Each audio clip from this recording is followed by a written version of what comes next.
There's no way of knowing if Doris will confide in me, but I can speak to her at least.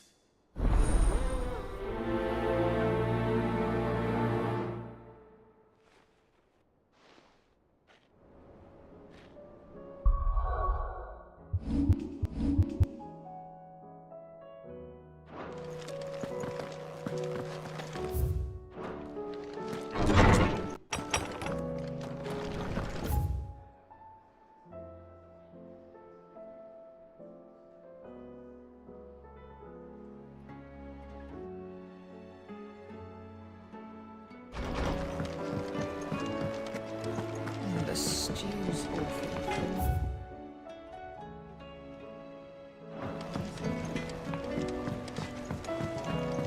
Have you tried Molly's lemon tarts? I've never had anything so delicious.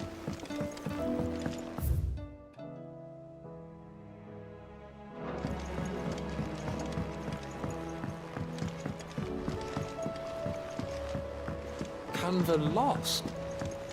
It can't be true. I'm sorry, but the report was clear. The scouts found no survivors. I finally finished the book I was writing. You're welcome to read it. If young Jocelyn hasn't already defiled its pages with his infernal scribblings.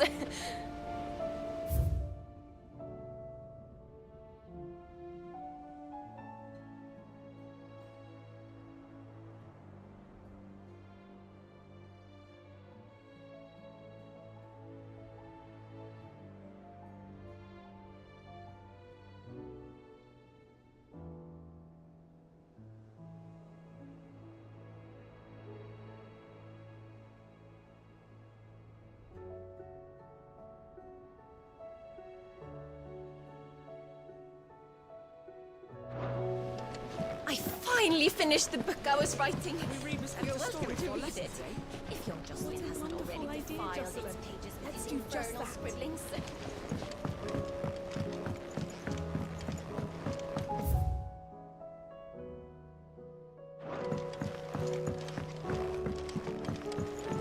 How was she? The Enterprise, I mean. With Canva in the hands of XXIX, we'll need to find another port.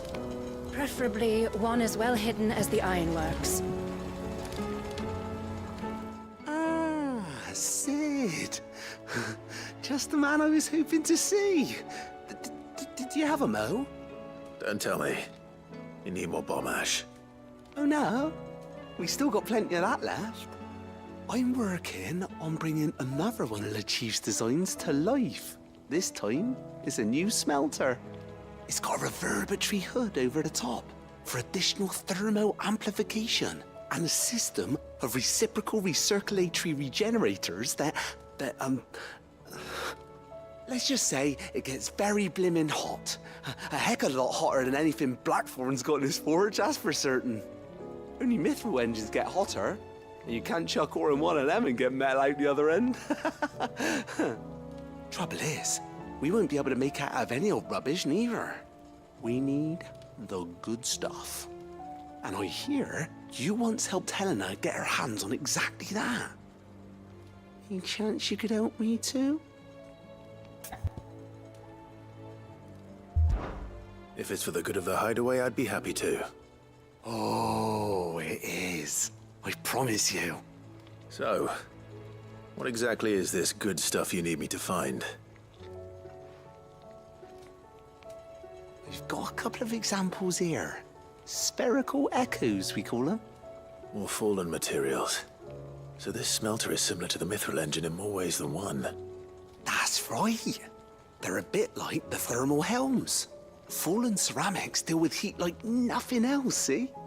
And what's more, they're directional, transferring heat from the inside to the outside. But these things, they're all outside. If we line the hood with them, they'll reflect the heat right back into the furnace. We've collected as many as we can, and I know where we can get the rest. Trouble is, they're all watched over by their bigger, uglier cousins. So you want me to visit some ruins, destroy some echoes, and bring back the spheres they're guarding?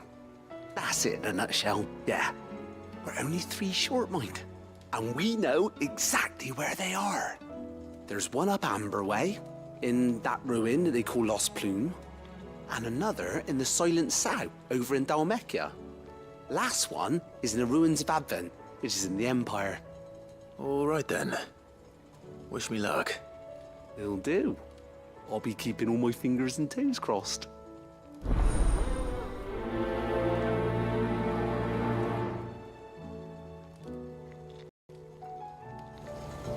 Can't say I've ever been to the Silent Sound myself.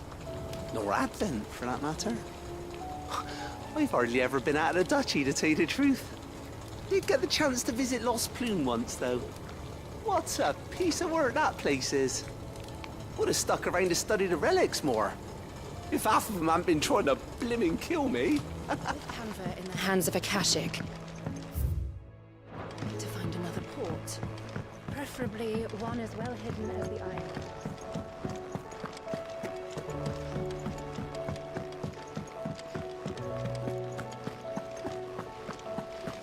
Then again, why settle for low-born chaff when we've honest-to-goodness royalty right here beneath our roof? If Prince Dion cannot see my love for him, then perhaps the Phoenix will.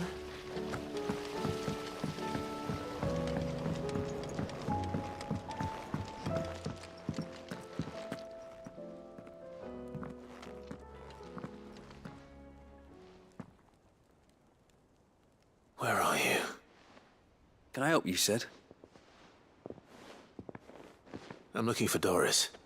Is she here? I'm afraid not. She's at Martha's Rest on a job. My job, actually. When she heard what the mission was, she insisted on going herself. Alone. Did she? What was the mission? Following up on some new information.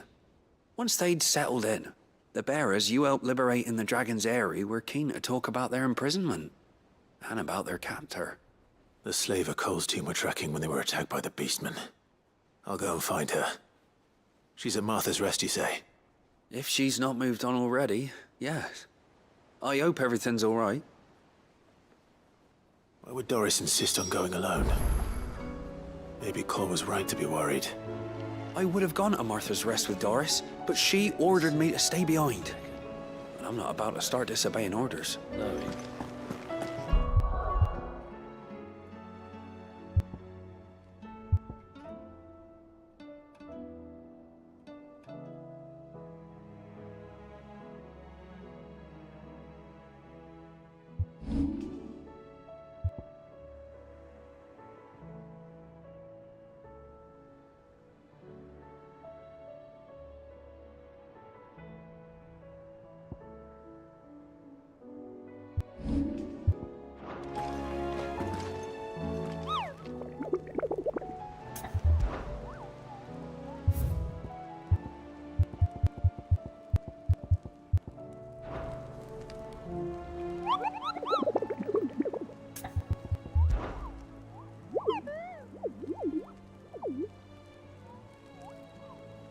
Through Orcish lands.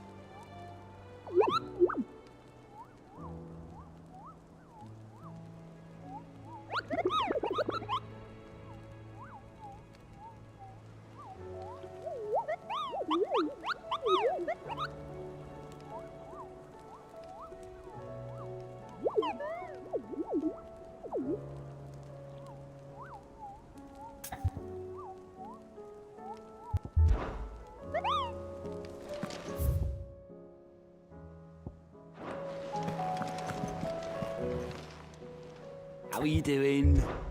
Here you go.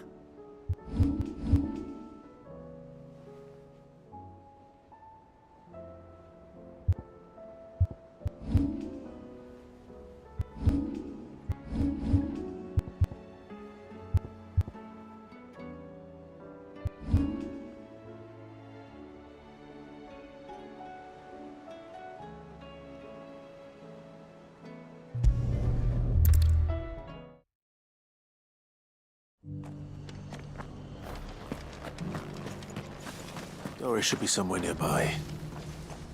Assuming she's still here. The Guardians of the Flame were true friends to the rest. They fought our enemies, manned our barricades, joined us in our patrols. Now they're gone, I suppose it's back to double shifts.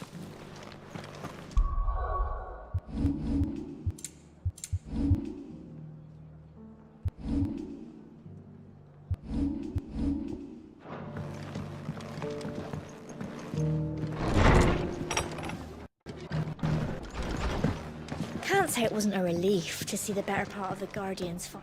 Ah, Clive, I was just about to send for you. I'd like you to take something to Sir Wade up in Eastpool. Seeds for planting. Thought it was about time they started growing their own food. I'll keep providing them with whatever they need in the meantime, of course. But if Eastpool's going to survive, it's got to be able to fend for itself. As have those poor bearers. They've lived their whole lives in servitude, but now they're their own masters. Small wonder they ain't got the foggiest how to provide for themselves. So it's up to us to teach them. And if you're wondering why you, well, the Wagoneers taking supplies up that way have been coming back with more and more reports of Akashic around the village of late. Sir Wade's putting a brave face on it, but I think even he's starting to worry. And if he's likely to share those concerns with anyone, it's you. All right. Thanks. Wouldn't ask if I didn't have to. There. That should be enough to keep him in Gazal Greens for a few years at least. Gizal Greens. Not the most mouth-watering crop, I'll admit. But they're hardy, they grow fast, and they fill a hole. Better that than something that'll wither away at first frost. And chocobos love 'em too, which is no small thing. When I say all of us need to pull together to get Eastpool back on its feet, I mean all of us. They ain't exactly succulent, but cook 'em right and they're just about bearable. I'll take your word for it. Anyway, Sir Wade'll know what to do with them. And if he don't, well, I'll go up there and show him myself. I'm sure you will.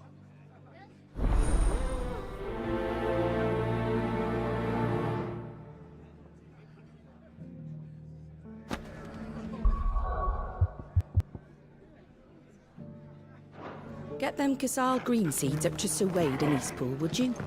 And while you're there, ask him what the situation is with the Akashic over that way. He might actually tell you the truth.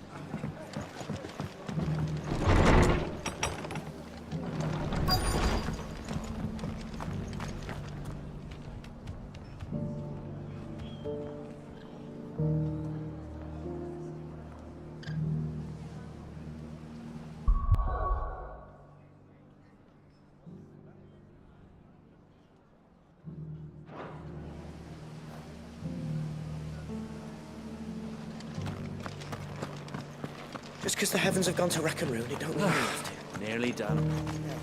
Let's get this stone set out.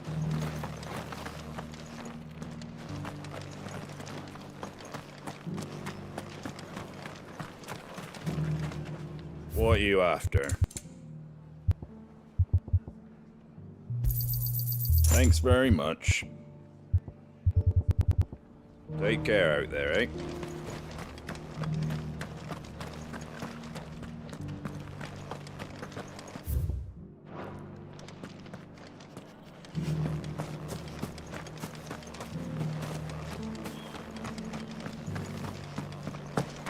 It doesn't still hurt, does it?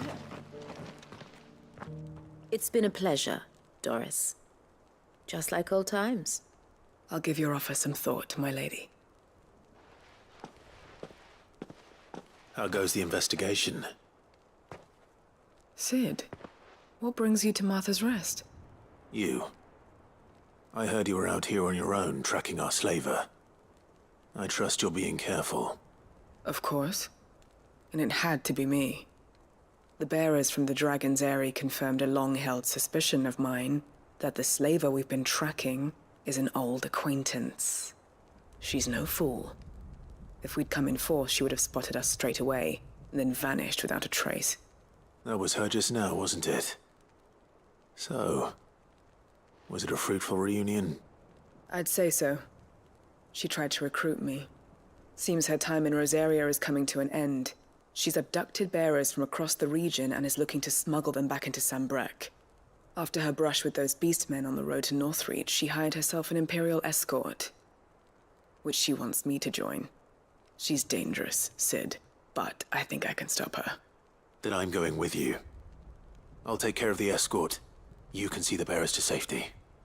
Where are they? The Baum Archers, soon to break camp. You go on ahead. I'll follow once I've sent word back to the hideaway. She asked me to join her at the Baum Archers. It's a wonder she still trusts me after everything that happened.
Good. They haven't broken camp yet. How did Doris come to know a slaver, I wonder?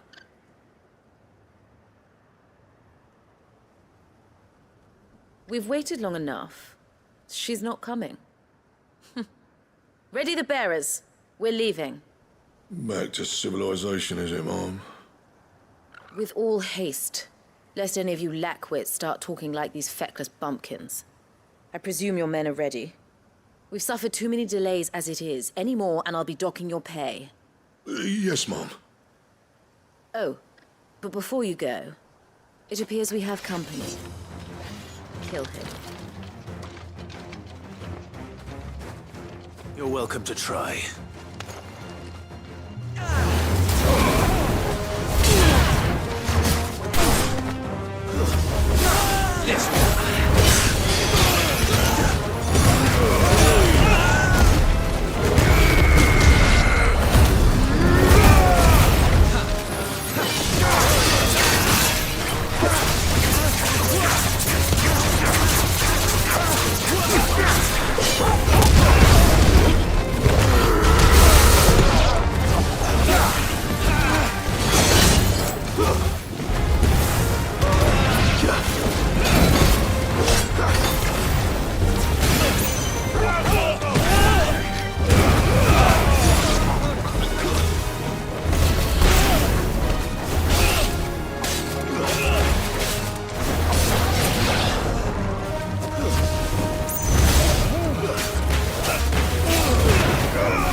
So much for your escort.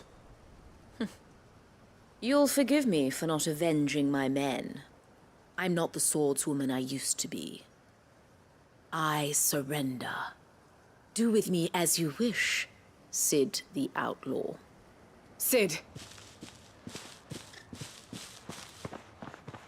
Ah, Doris. I take it you're not here to rescue me from our brooding renegade? You know, I always wondered where you'd vanished to. But casting your lot with this criminal of all people... Better fighting for a cause than killing for coin. I'm sorry, Sid. I should have told you sooner. This woman, my former master, once trained bearer children to be weapons in service of the highest bidder. She raised me like a daughter, and I did terrible things to earn her favor. It wasn't all terrible, surely. We had our fun, too. You were always so eager to learn, and had such clever hands. All my other children took either to the blade or to the books. Always either or. But you proved yourself a master of both. That's why I kept you for my own. How about it, my little dagger? Care to swear that blade to me again? I never swore my blade to you, nor will I ever. I fight for a higher cause, to liberate the bearers of this world. Farewell, Master. Thank you for making me the weapon I am. You always were a righteous child. Perhaps that's the reason I loved you so.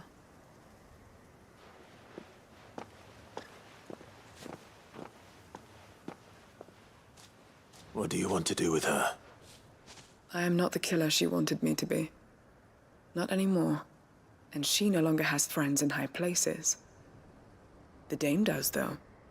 Her connections at the Imperial Court will see that justice is done. All right. If you're certain. I am. And thank you for everything. Now, I better let these bearers know that they're safe.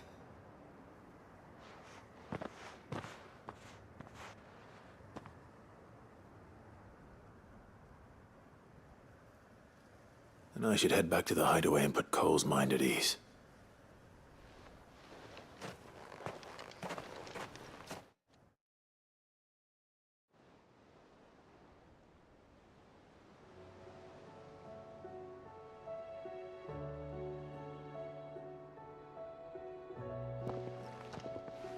Welcome back, Sid.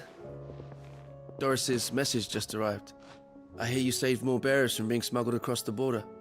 With any luck, they'll be joining us in the hideaway shortly. Oh, and your letter. You don't need to worry about Doris anymore. I'd been hoping as much. She mentioned one or two things in her report.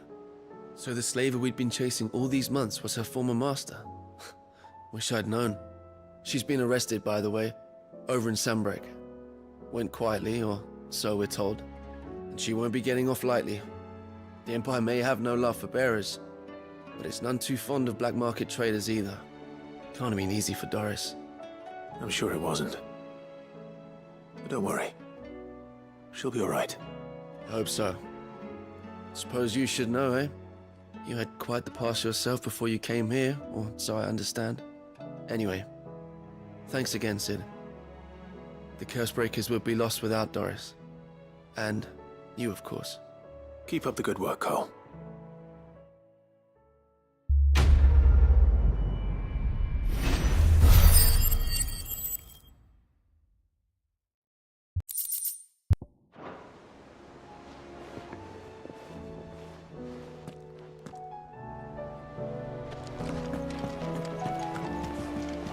Covered in nicks and lumps, the lot of them. It's a wonder they can still walk.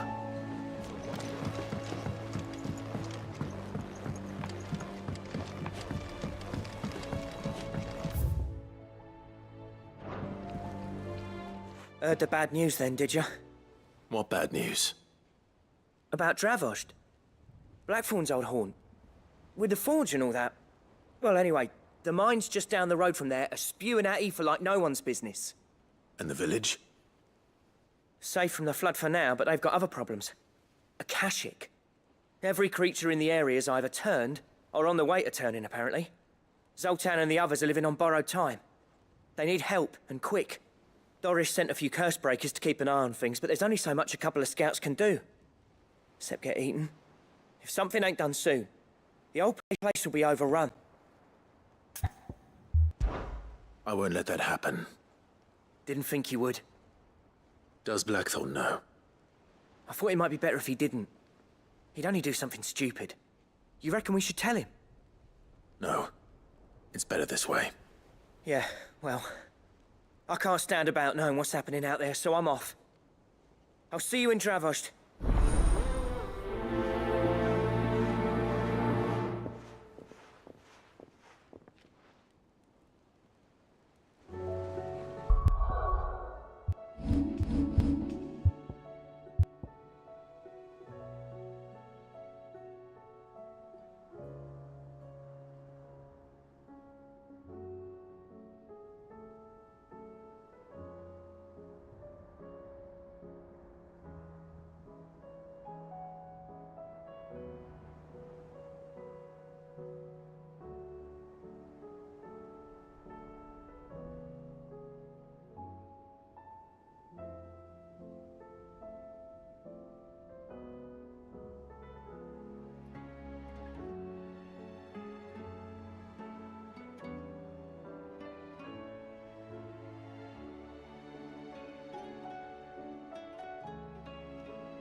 The people of Amber might not have been the friendliest sorts, but they didn't deserve this. Not that the ether cares. It springs up wherever it likes. Nowadays, that seems to be all over. Mind how you go, Sid. There's a Akashic about.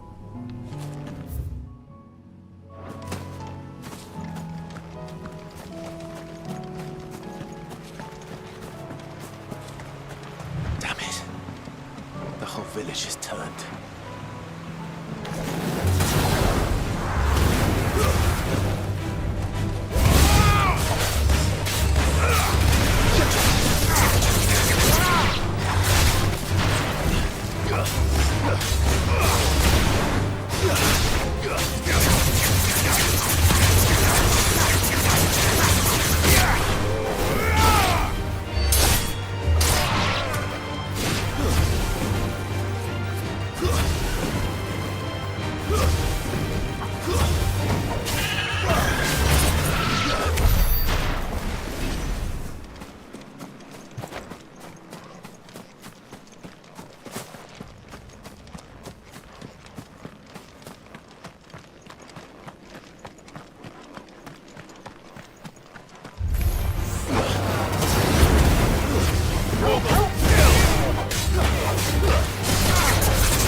need to deal with these ones first. Stay down!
This is it.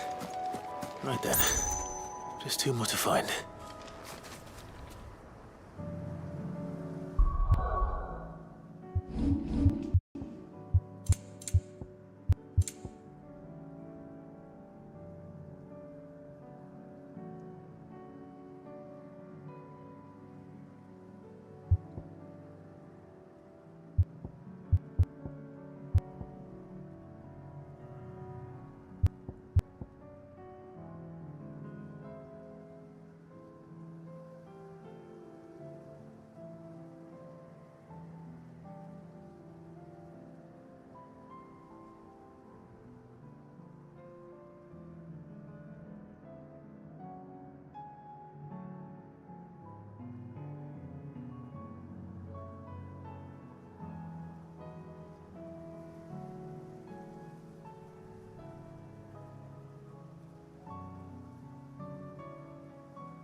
Ah, Lord Rossfield. What brings you to Eastpool? A delivery from Martha.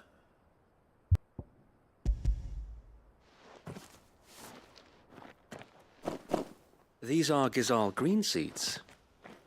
Martha's keen to cut the apron strings, then, is she? I jest, of course. You see, I had thought we might be able to revive the old wheat fields, but they'd long since gone to seed, only without the seeds. Martha was hoping he might be able to show the bearers how to plant and tend these, so that they'll be able to fend for themselves. That's not a bad idea. These bearers had only recently escaped their bonds before we brought them here. They know little of freedom, of providing for themselves and their loved ones. Unless we teach them how to live like free men, I fear that all we have achieved in bringing them here is to exchange one master for another. Not that myself and the Guardians have been the best example to them so far, subsisting almost entirely on Martha's charity as we do. It's about time we all started to provide for ourselves, bearers and Guardians alike. Unfortunately, we've been a little too busy of late to focus on much besides bolstering our defenses. There have been alarming reports of... The Horde is closing in. They're coming, so wait, all of them. Time it all. I thought we'd have more time. Gather the men in the square. Send to the rest for reinforcements. Yes, Sir Wade. The Horde. A XXIX, a veritable legion of them. They've been seen prowling around the northern reaches for a while now. We don't have the numbers to hold back a swarm that size. I had hoped to build a perimeter wall so that myself and the Guardians might be able to defend the village, but... Now you're out of time. Precisely. If reinforcements from the rest arrive before they do, we may just scrape through, but I fear that's rather an enormous if. What if you could call on reinforcements from Eastpool? You mean the bearers? We brought them here so they might live, not die, fighting for their lives. So wait. You said you lack men to defend the village. Are the bearers not men? Do they not wish to see Eastpool saved? Though they may not be trained soldiers like your Guardians. What help they are able to offer could still prove the difference between victory and defeat. You're right, my lord. I will appeal to them.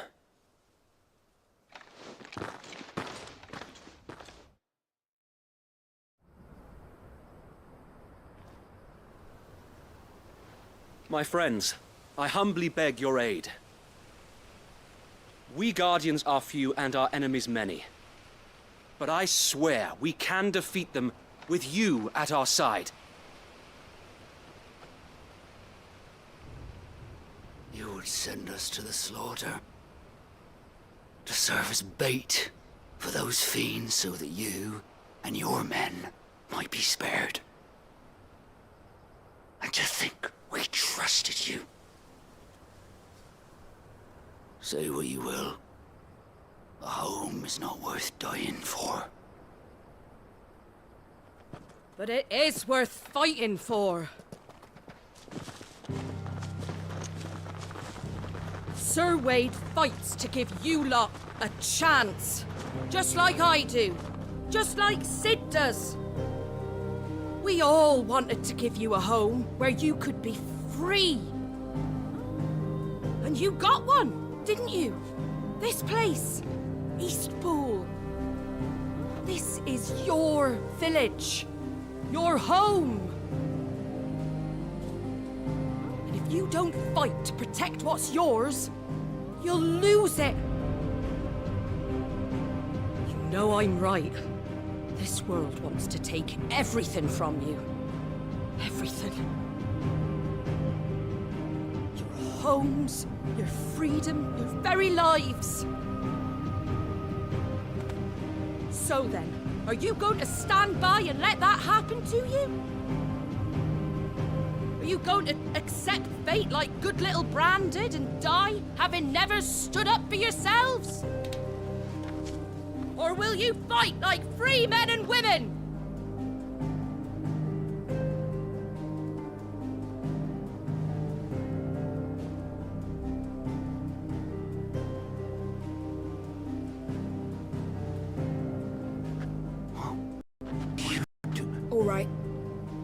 give me a sword. I never dreamt I'd have a home of my own. And now that I have, I don't want to lose it. I will protect what's mine, or die trying. We all will. Free men and women, fighting together.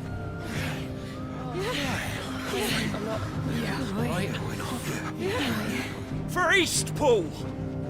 For Eastpool!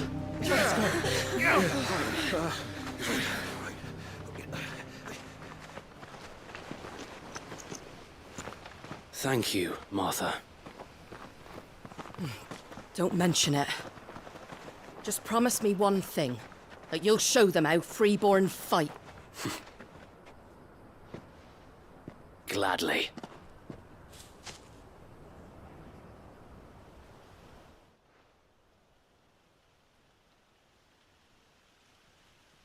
Well, if it was numbers you were lacking, you certainly won't be now. Thanks to you. Me? Oh, I just love the sound of my own voice. Lord Rossfield, my lady, we're ready. So what's the plan of action? We'll divide our forces into several small detachments, each made up of guardians, bearers, and guards from the rest. These will position themselves at strategic points around the village. Upon engaging with the XXIX, each detachment will keep the creatures occupied as best they can, steadily retreating all the while. You're going to lure them into the village? I am. We will have neither the time nor the resources to treat the wounded, so injuries must be avoided at all costs. Instead, we will focus purely on defense at first. By coordinating our withdrawal through the use of messengers drawn from among the bearers, we will aim to have the swarm converge at a point of our choosing. With luck, that point will be the village square, the perfect place for our most able warriors to surround them and fall upon them, and for you and I to finish them off. A sound plan, but one that'll require a leader with a cool head and strong nerves to coordinate the retreat. I'd say you have both in abundance, Sir Wade, but you'll be needed. Please, leave the last of the fighting to me. Ha! And let you have all the glory. Sir Wade! They're here! Then you know what you must do.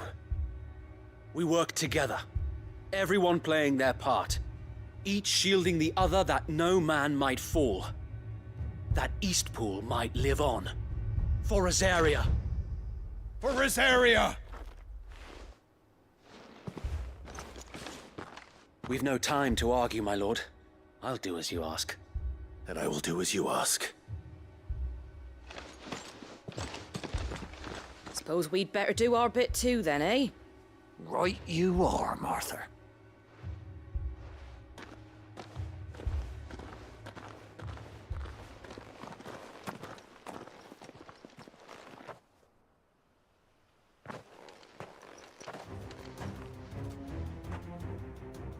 The calm before the storm.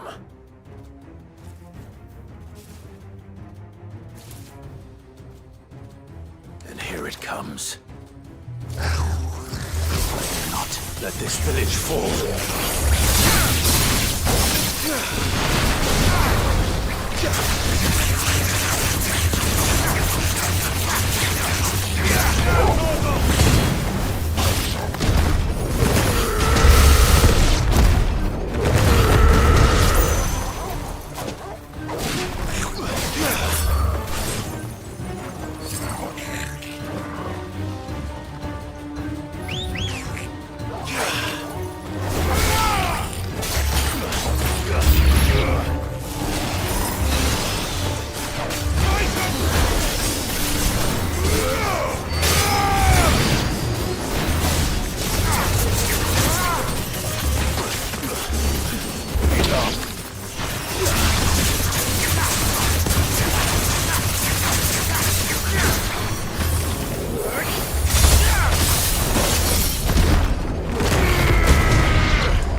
Looks like that's the last of them. Lord Rossfield! Change of plan! What is it? Owl from the rest. An Akashic curl's been sighted on Rhiannon's Ride and is headed in their direction. Well, the better half of her guard is here. So wait, how many Akashic remain in East Pool? Hard to say. My men are still facing some resistance, but I think the worst is behind us. I could order a detachment or two to fall back and... No. Let them finish the job. You stay here too, Sir Wade. Your men need you. I'll go after the Curl. Join me only when East Pool is won. If you're sure, my lord. May the Founder protect you.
Come to tell me an Akashic curl's heading towards the rest? Get yourself down there. We can handle things here. This one's mine. I might not know one end of a sword from the other, but I can roast the bastards. All right, but stay with me. We fight as one. The Curl was sighted on Rhiannon's Ride back towards Martha's Rest. Founder speed you, my lord. East Pool will be safe in our hands, my lord. You have my word.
Back to Eastpool.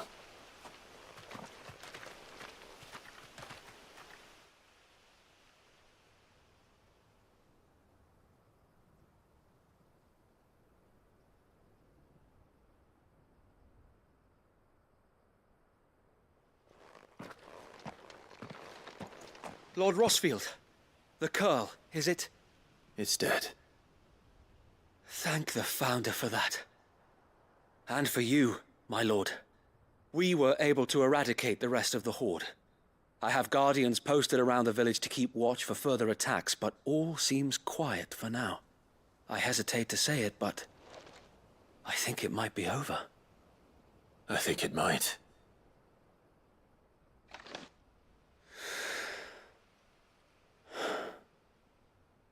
We did it. We saved Eastpool. Thank you, my friends. Thank you. No, Sir Wade. It's us who should be thanking you. You brought us together. Showed us what it means to fight for what you hold dear. We never had nothing to call our own before. We didn't know what it meant to protect it, but now we do. We really do. Forgive us, Sir Wade. You and your people saved us, and still we doubted you. But there's no doubt in my mind anymore. We're free men now, so we have to start acting like it. We have to fight to protect what's ours, to protect Eastpool. And we shall. We all shall. Together. This is our home. And if anyone or anything tries to take it away, they'll have us to answer to. Come on then. Let's get to work. This village isn't gonna rebuild itself.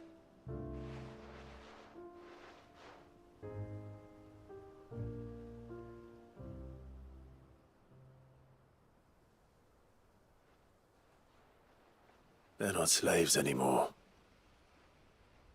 no. They're Rosarians. Your father took pity on the bearer's plight, and I believe if he was still with us today, this is what he would have wanted. I believe you might be right. I shall remain here, my lord, and do what I can to help rebuild the village.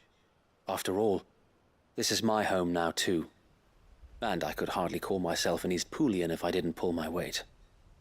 I think you'll find it's Eastpudlian, Sir Wade. But you should be proud all the same. I'll have to pull my weight too. Can't have the rest getting outclassed. Speaking of which, I ought to be getting back. Can we continue to count on your support, Martha? Of course, and I'll be counting on yours too. Us Rosarians have got to stick together, haven't we? Indeed we have. And Clive, come by the Golden Stables when you get the chance. I ain't paid you for delivering them seeds yet. All right. I will.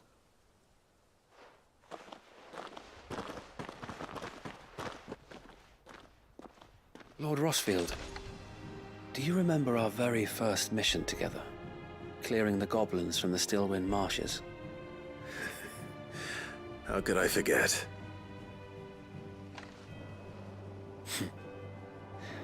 There's one sight that I shall never forget. You, facing off against that giant Morble. Not a trace of fear on your face. Since that day, there have been more than a few times when I felt like giving up. When the odds seemed so stacked in the enemy's favor, I thought I may as well just lay down my sword and surrender. But every time, I would think back to the look in your eyes that day and remember what it means to be a shield. Know that whatever trials Eastpool may face, I shall never lose courage. Thanks to you. So Wade, you have always been a true shield. I know that Eastpool, and indeed all of Rosaria, will be safe in your hands. Thank you, my lord. I know the rest of the world will be safe in yours. I'll do my best. Thank you again for all you have done for me and mine, my lord. You may rest assured that Eastpool will be safe in my hands. Thanks to you. we defended Eastpool. Thank you, my lord. You showed us what it means to fight for what's ours, and we shall strive to follow in your footsteps. We couldn't have done this if we hadn't all pulled together. Even you and Martha chipped in. We owe you a debt of gratitude, my lord.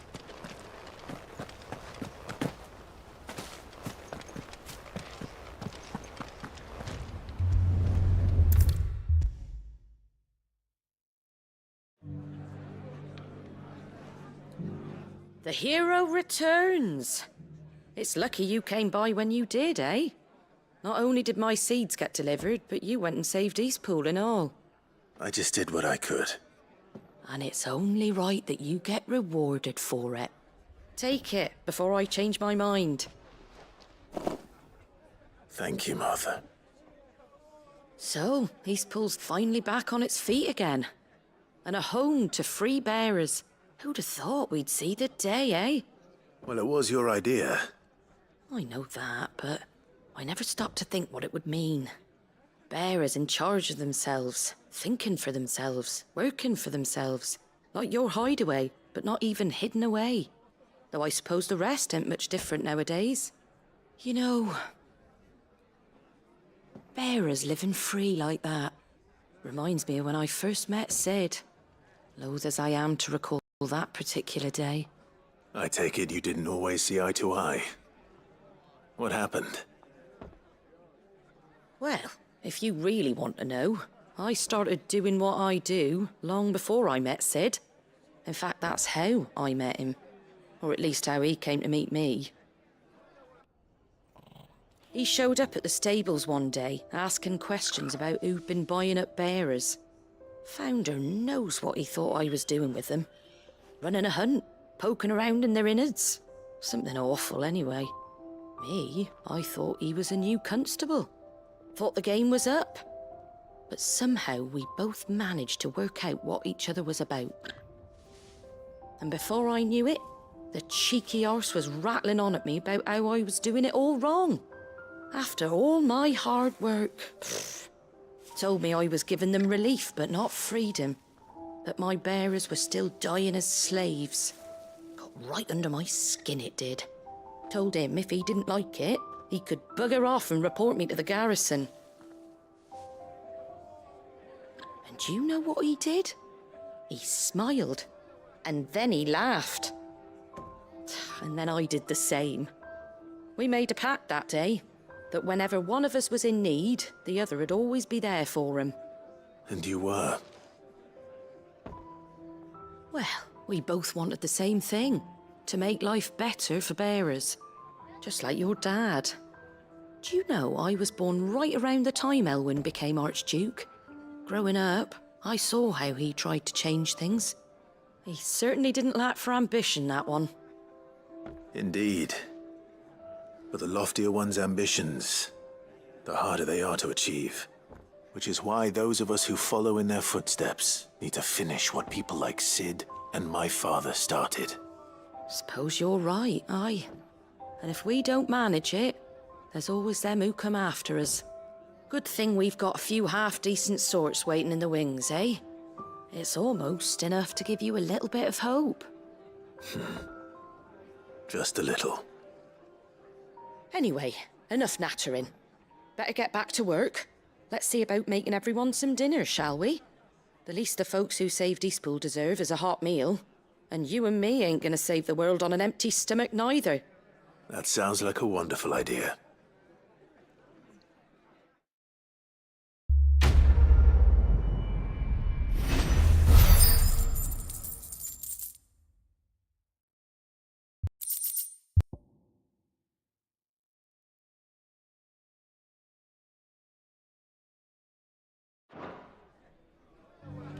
Don't worry, Clive. You went alone in this fight. Whenever you find yourself in need, be it of money, men, or a bowl of hot stew, the stable's door is always open.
There were ghosts at the gates not days ago.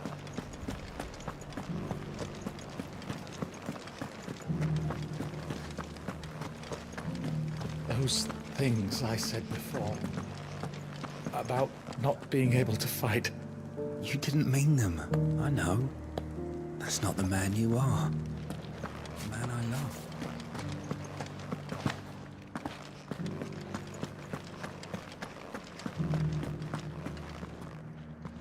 Oh, Clive. What am I to do?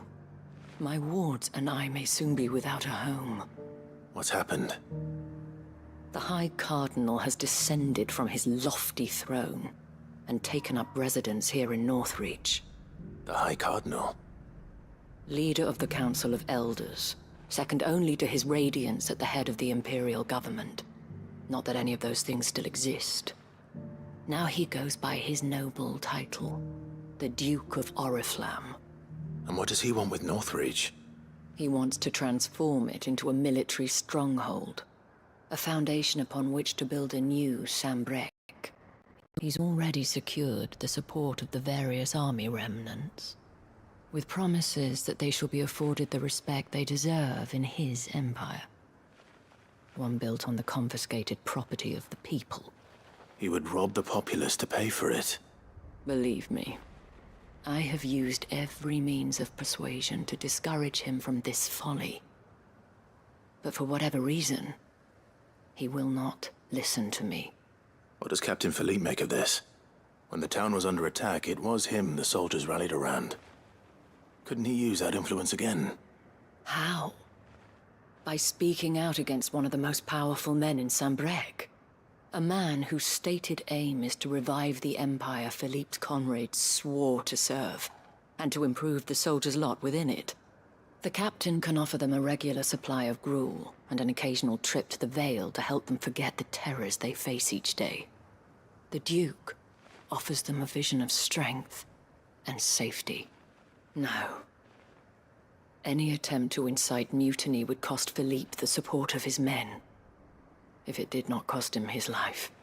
But given the mood around town, mutiny may yet be unavoidable. The people have little appetite for further deprivation, least of all when it serves only to elevate others. And who could blame them? Clive, would you appeal to the Duke on my behalf? For your services to Northreach, you have the respect of the soldiers, and they will take you to His Eminence if you ask them. And unlike Philippe, no bonds of loyalty prevent you from speaking your mind to the man. Well, will you try? You could hardly fare any worse than I did. I'll see what I can do. Thank you, Clive. Tell me then, where will I find this Duke of Oriflamme? In the garrison? Overseeing the troops, yes. All right. Wish me luck.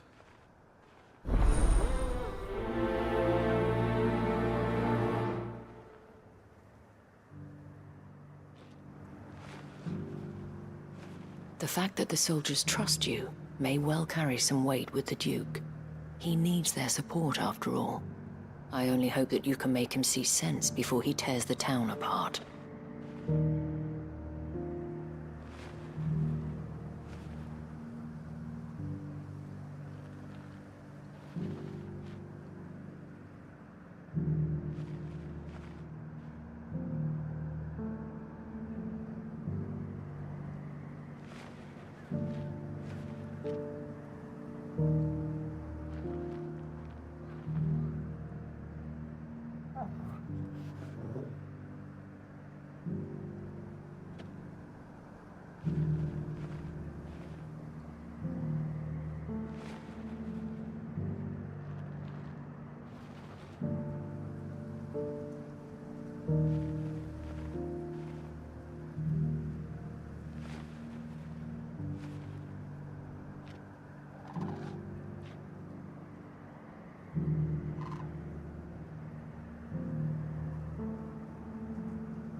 The fact that the soldiers trust you may well carry some weight with the Duke.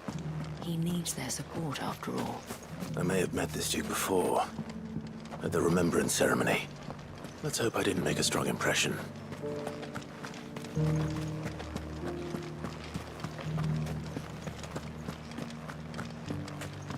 It's heartening to see that the Guard have rediscovered their purpose. I just hope they don't do anything stupid. We've lost enough people to those things. The legionaries lay limp and lorn, both heads and swords hung low. But at her touch they did rise up to meet their blue-eyed foe.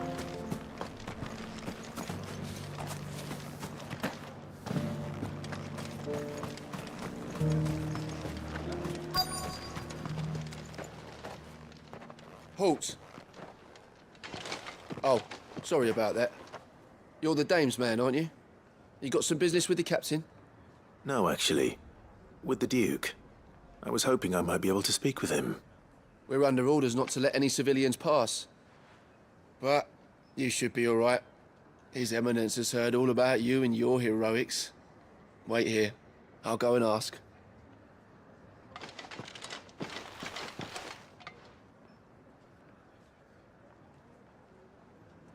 So, you are the sellsword who lent his aid to the garrison.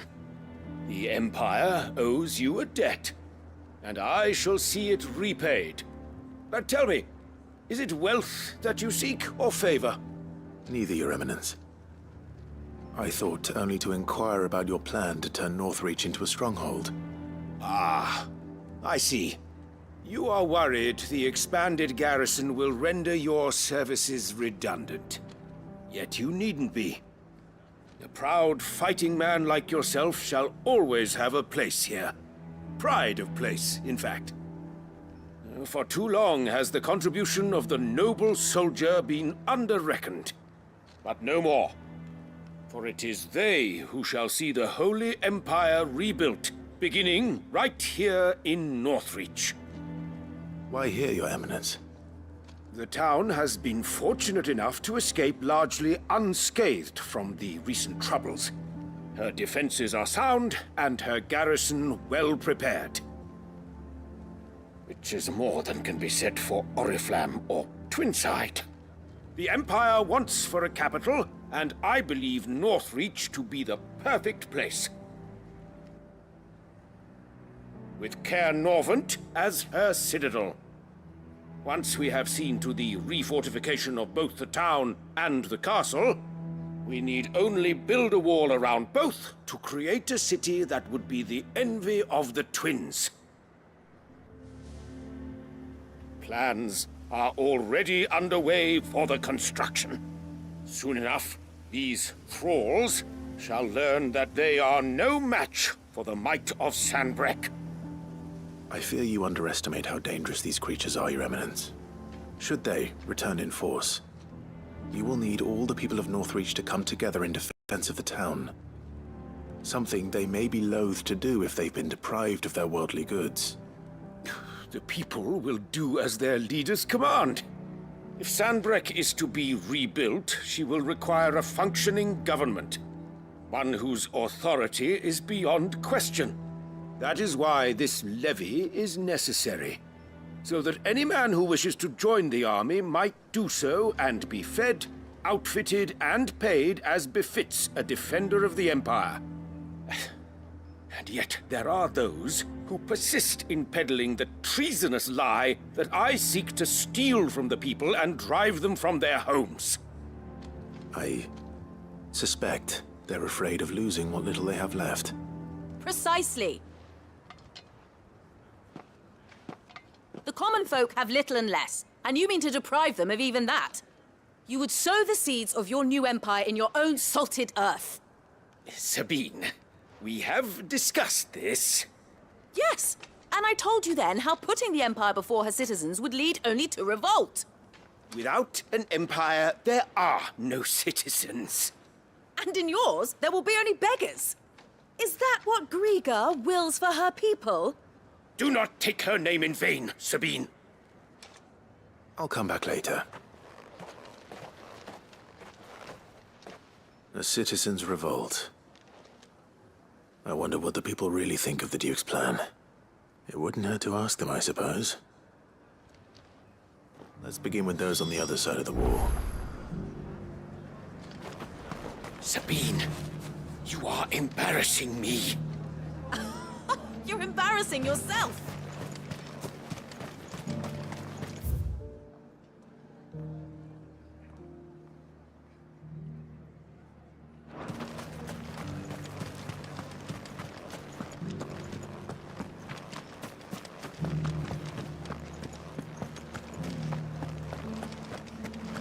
You needn't fret.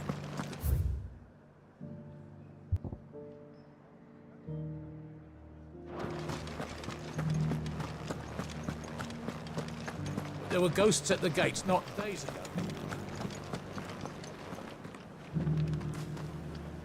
All right there. What is it you're after, sir? Just your opinion, actually. I wondered what you thought of the Duke of Oriflamme.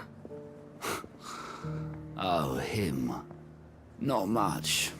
None of us traders do. It's thanks to nobles like him that we had to set up shop this side of the wall in the first place. Couldn't have the rabble getting any closer to the holy capital, could they? And now he's trying to drive us out completely, threatening to take everything we got from us if we don't clear off. If the dame said she wanted him run out of town, I'd be straight through that checkpoint, tar bucket in hand. The Duke might have soldiers at his beck and call, but us common folk follow the dame, no one else.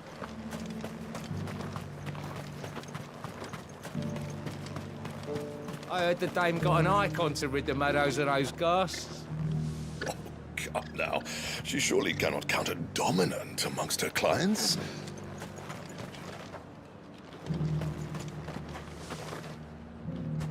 A question, if you don't mind. What do you think of the Duke of Oriflamme? Don't get me started. You build a life for yourself somewhere, earning for some noble to turn up and tell you you've got to hand it all over to him. If he thinks his name and his chains give him the right to empty our purses, he's in for a rude awakening. We'll do whatever it takes to keep what's ours. Whatever it takes.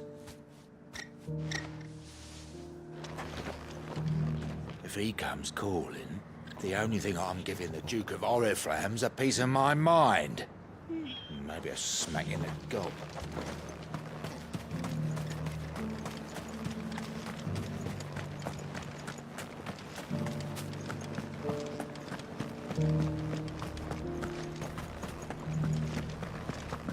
Soldiers too craven to fight. Stark naught, the lot of them. Weren't till a woman dealt them a swift knee to the stones that they came to their senses. I got peppers to numb your tongue. I put fire in your belly. Welcome, welcome. I'll be here if you need me. I've been hearing a lot of talk about a certain Duke. Nothing good, I'll wager. Going around acting like he owns the place. And with hardly a word to the dame. This is her town, not his. I take it you'd rather she was in charge. As far as I'm concerned, she still is. Just need his eminence to sod off back to Oriflamme. Well, the people seem united enough. What about the soldiers? The dame actually cares about this town, unlike the Duke. He's only interested in picking our pockets to line his own. Why, your stall is as ripe as a midden heap. It's my damn bearer. He's gone and lost the touch.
want to go.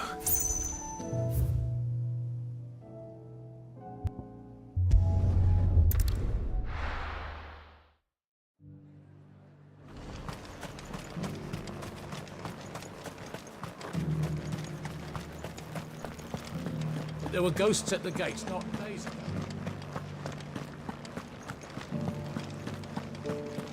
You needn't fret. The creatures have been dealt with. Yeah, but what if they come back?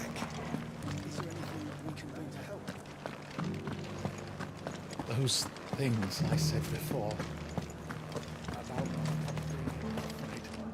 Excuse me, do you have a moment? I wondered if you'd mind sharing your thoughts on the Duke of Oriflamme. Well, he's made a lot of enemies coming in the way he did. I mean, look around us. You can see the state the realm's in. The traders might not like having the screws put on them, but if they volunteered a few more of their hard-earned gil before things got bad, maybe they wouldn't have to. I think the Duke's got a point when he says rebuilding the Empire's the best way of making sure we're all protected. And if that means people who don't know one end of a sword from another have to make way for those who do, well, that's just how it goes. I mean, it'd be nice if we could all do whatever the hell we wanted and not end up being torn to shreds by a swarm of fiends. But we can't, so we've got to make sacrifices, just like the Duke of Oriflamme says.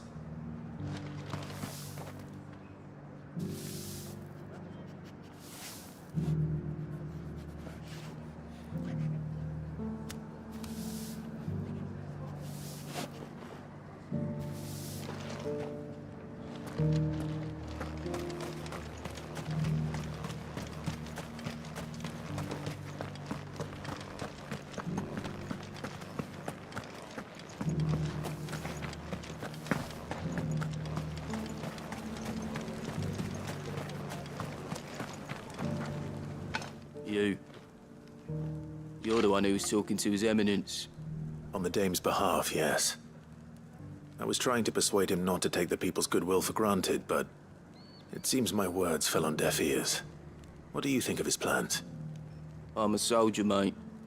He tells me what to do, not the other way round. Listen, I've got nothing but respect for the Dame, but I've got a family to look after. That's where my loyalties lie. Not with the town or the Empire, but with my wife and children. If the Duke can get us some men and the equipment we need to fight off those blue-skinned bastards, I don't care how he does it. I wouldn't be here today if it wasn't for the Dame, but I'm with the Duke on this one. If turning this place into a fortress is what it takes to protect my family, I'll do it. I left everything in the capital. What am I to do? Where am I to go? You don't have to go anywhere. As long as you remain, the Veil will see to your needs.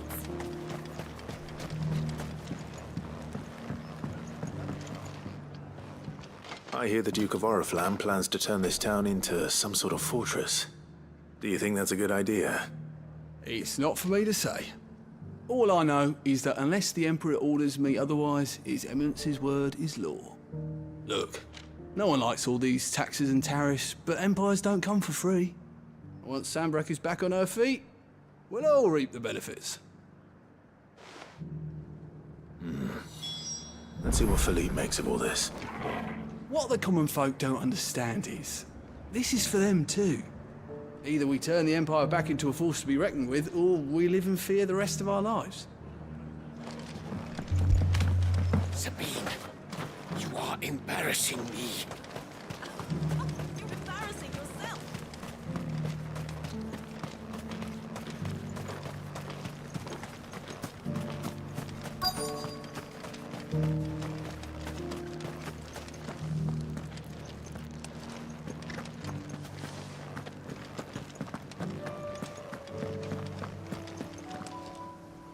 Captain, do you have a moment? For you? Certainly. Clive, wasn't it? Thank you for last time. How can I help you? I wanted to ask you about the Duke of Oriflamme. Do you intend to go along with his plan? But to tell you the truth, I'm in two minds. It's my sworn duty as a captain of the Imperial Army to obey his orders. but I can't say I agree with him. Philippe, I remember you saying that you became a soldier to protect the people you loved. The Dame included. That's right, I did. Well, she doesn't agree with the Duke's orders either. She thinks they could tear Northreach apart.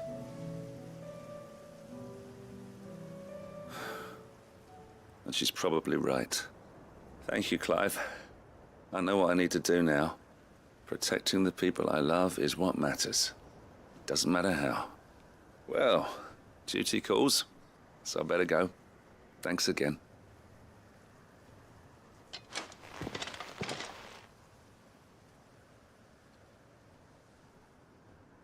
It seems Philippe wants to do the right thing at least.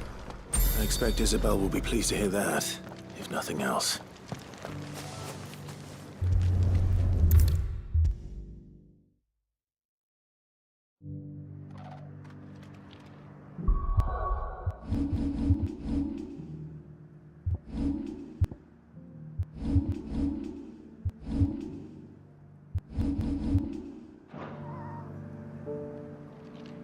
Ah, Clive. How did you fare? Were you able to speak with the Duke? I was, but...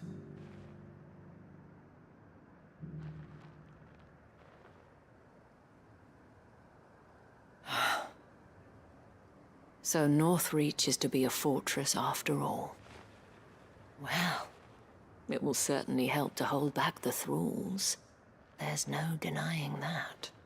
Though I doubt it will come as much consolation to the townspeople whose worldly goods are confiscated to pay for it. They deserve to be heard, Clive. To have a say in this new empire the Duke means to build. Sadly, His Eminence values their obedience more than their opinions, and hopes to reassert the authority of the state. I fear he sees the people as mere pawns on his chessboard to be sacrificed for the greater good. Needless to say, they themselves are of a different opinion, and would rather their destinies were in your hands. The soldiers, meanwhile, are content to follow their orders. And not just because of the Duke's rank, but because of his vision. I thought as much. Had I sworn to protect Sanbreque, I dare say I too would want nothing more than to see it rise from the ashes. Thank you for trying. But the battle is lost. I don't know about that. What happened to your uniform? I handed it in, along with my resignation. Told the lads I wished them well, but that I owe it to those I love to call it a day. Why? Because I realize what really matters to me. Not following some nobleman's orders for the sake of it, but protecting what I care about. Protecting Northreach. I honestly don't know when those monsters will return, but I'm certain they're not finished with us yet. And when they do come back, we need to be ready for them. We need to stand together, all of us. And with you to lead us, milady, I reckon we can do it. It was you who finally convinced me, Clive. There's no point following orders if they go against everything you believe. Indeed. All of us, standing together. That has always been Northreach's best hope, and one which still lies within our grasp. We have only to turn our attentions to the true enemy. Thank you, Philippe, for showing me what I must do. Anything for you, milady. Speaking of standing together, would you mind if I borrowed a few of the lads from the Vale to help keep watch around the town? I fear His Eminence has loftier tasks in mind for the guard. Not at all. Be my guest. Wouldn't be the first time.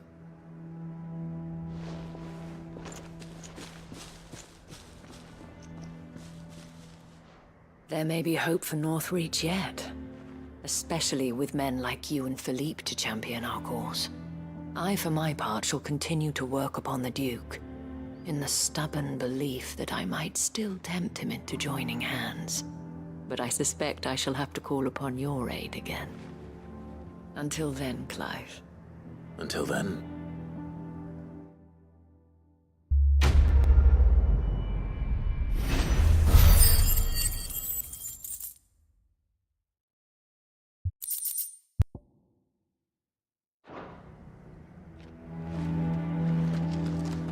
Despite my repeated advances, His Eminence has proven a difficult conquest. Fortunately, I am nothing if not persistent. But, be that as it may, I might yet need you to press the point.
The bearer of the burning quill is within, my lord.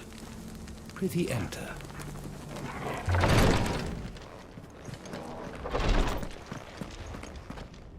The greater number of our order live among the masses, hidden in plain sight. Even here in Tabor, our brothers and sisters pose as common folk. If any should reveal themselves to you, I beg you keep their true identity secret.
The bearer of the burning quill is within, my lord.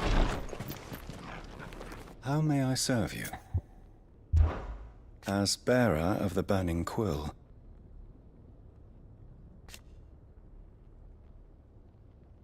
to which end? Alas.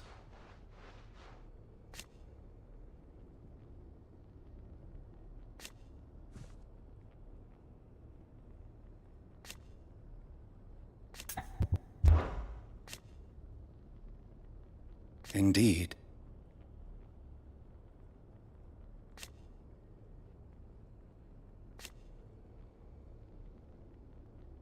And it was here,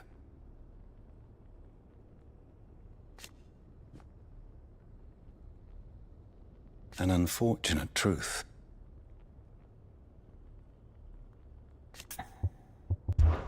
The history of our order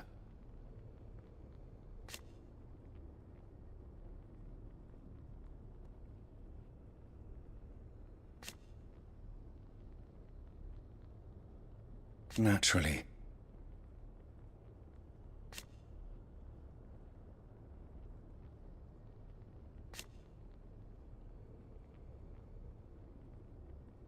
So you see, till next we meet.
Lord Rosfield, is there aught the Undying might assist you with this day?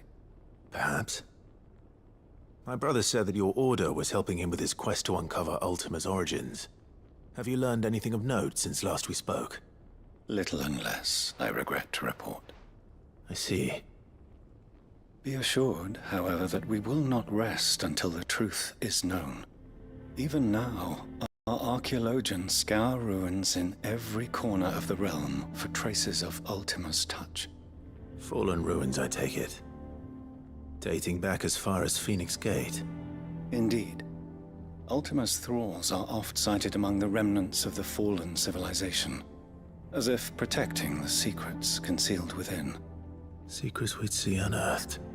Should our methods be of interest, my lord, mayhap it would please you to observe some of our number at work. Would that be possible? Of course. A survey is being conducted not far from here. Perchance you are familiar with Kretov, a small hamlet built around a fallen airship. I was due to visit my colleagues there to collect their preliminary findings, but if you would consent to do so in my stead, I'm sure that they would be honored to relate any discoveries they have made to you directly. All right. I'll go and meet with them. They will be most gratified, I am sure. Might I suggest you take the road through Titan's Wake? It will lead you straight to the village after but a short walk. Thank you. I will. I wish you a safe journey, my lord. May the Firebird's flames burn ever in your heart.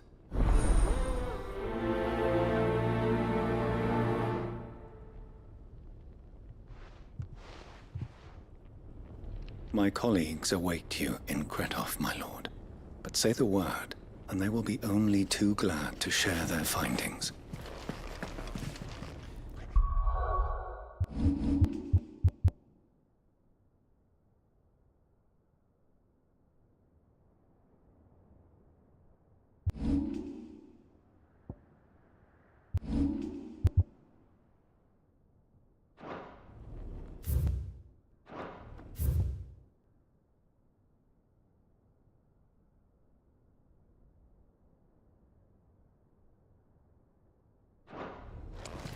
A village built around an airship. Sounds like another lost wing. I hope the inhabitants are just as friendly.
Oh no.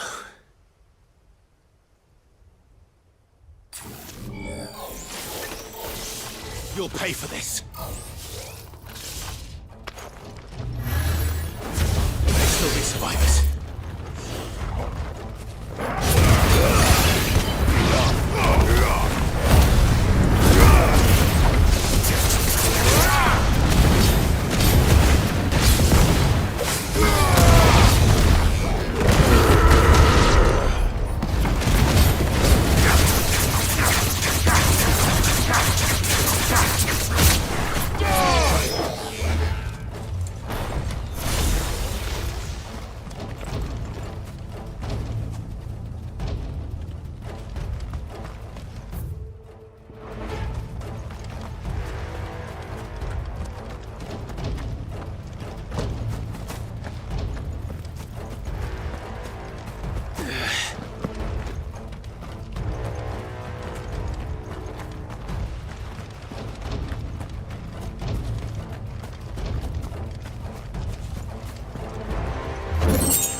their leader.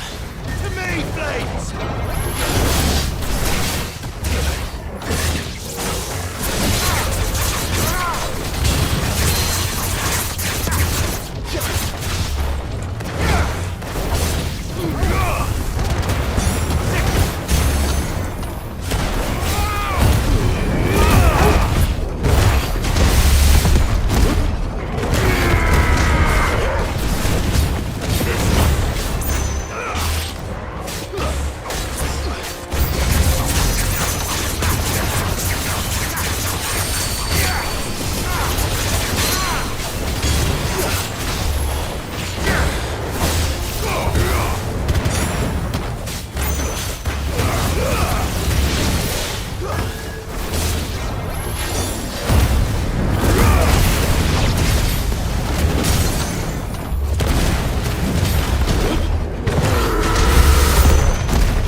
Should have stayed in the past.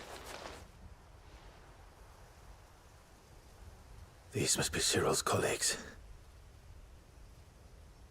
You have our thanks, stranger. Who are you? Ah, forgive me, my lord. I did not recognize you. You are Lord Rosfield, are you not? We are archaeologians, tasked with surveying this site. When the echoes appeared, our brothers here occupied their attentions. Thanks to them, and to you, we were, for a mercy, able to see our duty to its conclusion. You call that a mercy? Your brothers might still be alive if you put their safety before your duty. Surely this survey wasn't worth dying for. We are charged with uncovering Ultima's origins. A duty of the highest import, as I'm sure you will agree. And you think your dead brothers would agree with you too? I know they would. They gave their lives for the cause, an honor to which all Undying aspire. Now, to what do we owe the honor of your presence, Lord Marquis? Cyril told me of your work here, and I agreed to collect your findings in his stead. I see. That is most kind. Pray, take them then, with our humble thanks. May the Firebird's flame burn ever in your heart, as it does in ours.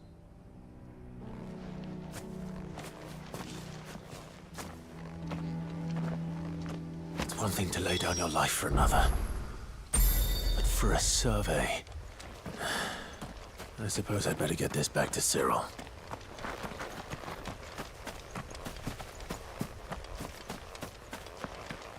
Think no more of us, my lord. Only deliver our findings to the bearer of the burning quill.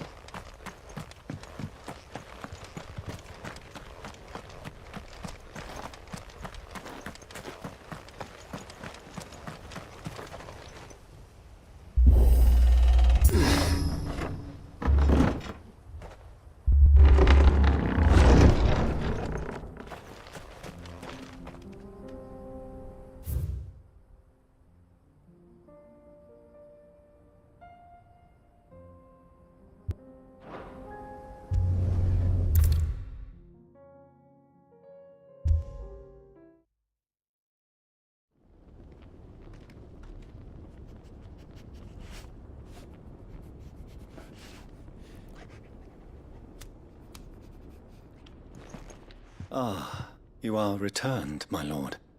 I collected your colleagues' preliminary findings. Here, take them.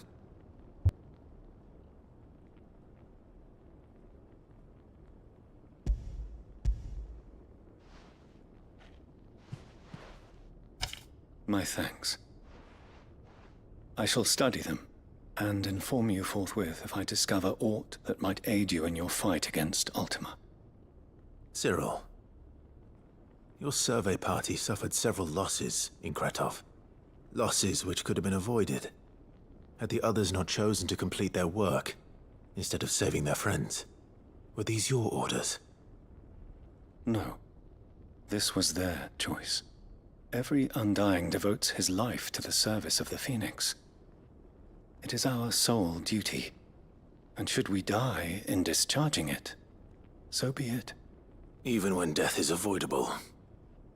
My lord, I fear that this is not a point over which it would be fruitful to argue. The Undying have served the Phoenix for countless generations, and your opinion of our methods, however earnest, is not like to change them. We live to serve the Phoenix.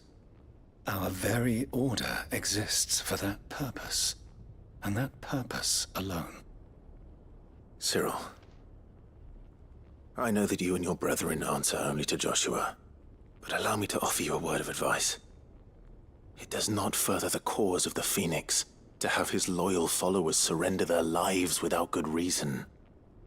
Provide your survey parties with an escort, that they might live to do their duty for years to come.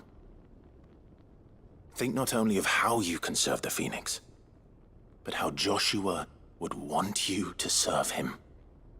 Please. For all our sakes. I thank you for your advice, my lord. If you will permit me to...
respond. Our faith in his grace, Joshua Rossfield, is absolute. And we of the Undying will do what we believe is right to fulfill our duty unto him. As first shield to the Phoenix, I am sure you understand what it means to do one's duty. I do. Then we are of the same mind. And it is my hope that we may continue to do our duty together.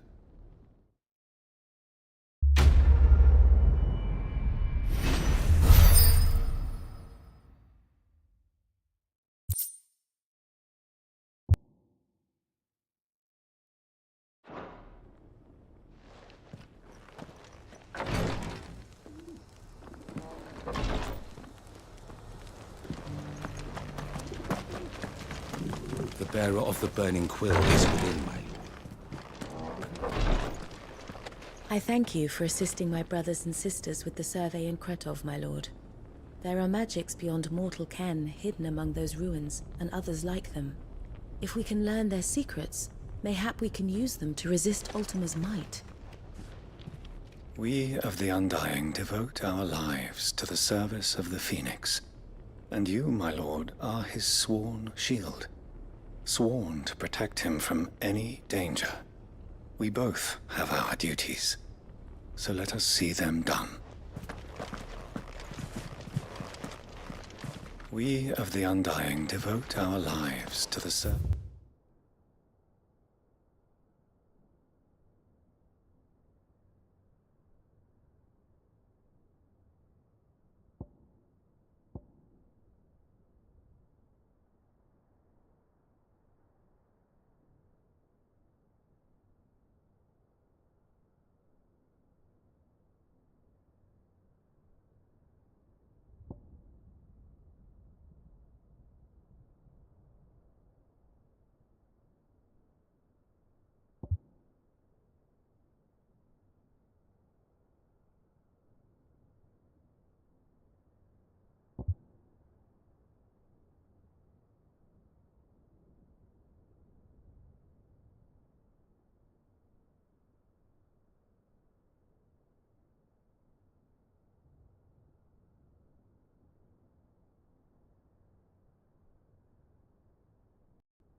What's happened? Cards at the gate are a right old panic. They're saying Twinside's gone.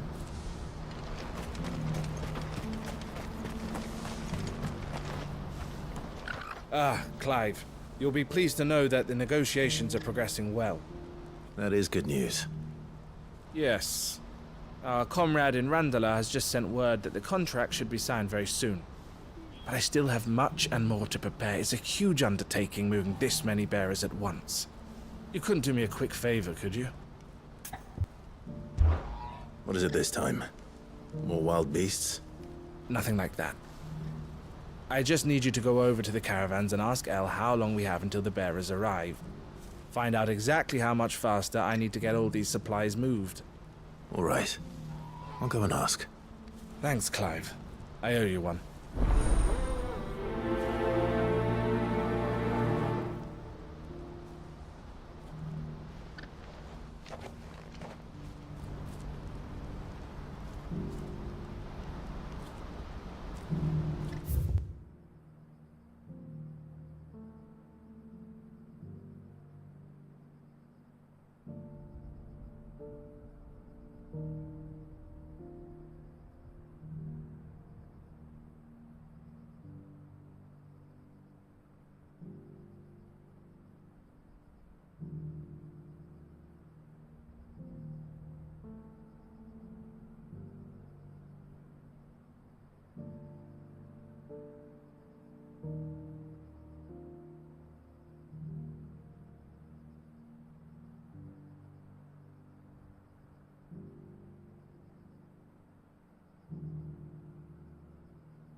Don't blame yourself, El.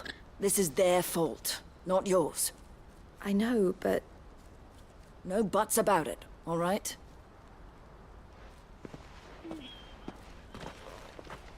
Is something wrong? Vonnie came to give me a message from our intermediary. The talks with the Republican army have fallen through. They've reached an agreement with the Silver Peak Consortium instead.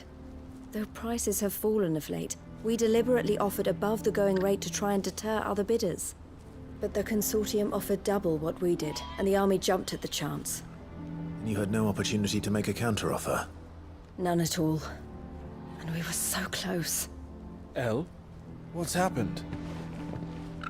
I saw Vonnie leaving. She didn't look happy. And with good reason.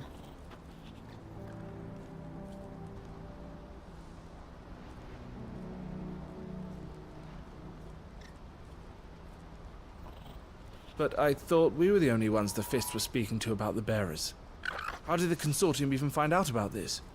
It's not so surprising. They have ears all over the Republic. This isn't over. The Consortium will have to sell these bearers eventually, and at the price they paid, buyers will be few and far between. I'm going to Randalar myself. Alone? You sure that's wise? Are you offering to be my bodyguard? How kind. Meet me at the checkpoint near the capital gates. I'll send an owl ahead and request a meeting. You go to Cashlock, Theo, and get everything ready. We've waited far too long as it is. Even if I fail to free these bearers, there will be others. Someone needs to prepare the place and keep any prowling beasts at bay. Oh, and that's me, is it? Well, it looks like I'm following orders till she gets back from meeting the Silver Peak Consortium, who've been doing their best to undermine our scheme. She'll never join them after this, surely. No, she said it herself. She still has plans for Cashlock, even if this one falls through. She means to stay with us, then. I can't say I'm not happy to hear it, but... is this what she really wants? You have to trust her. You're right. It's what she wants now. And if Elle's off fighting for the cause, I should do my part too. So I bid you farewell and safe travels, my friend. I'll gather my men and leave for Cashlock. We'll make sure the place is well stocked and defended. You go to Randalar and see if you can stop my sister biting the Consortium's heads off.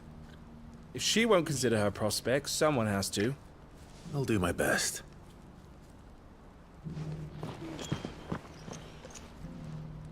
All right. Randalar then. And better not keep Eloise waiting.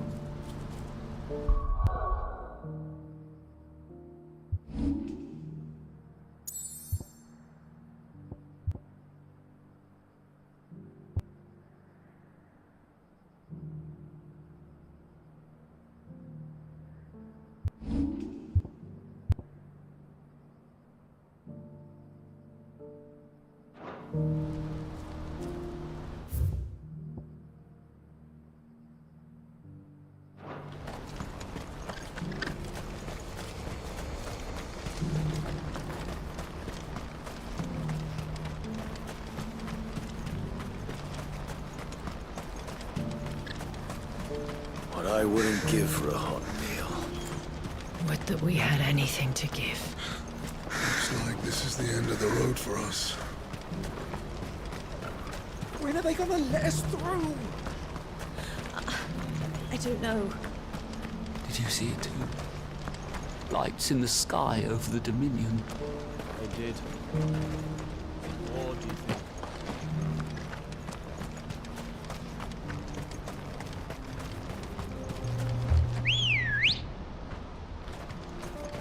Good girl.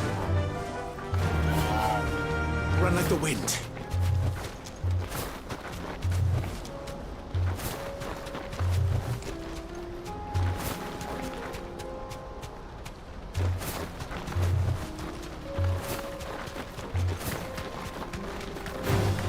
All right.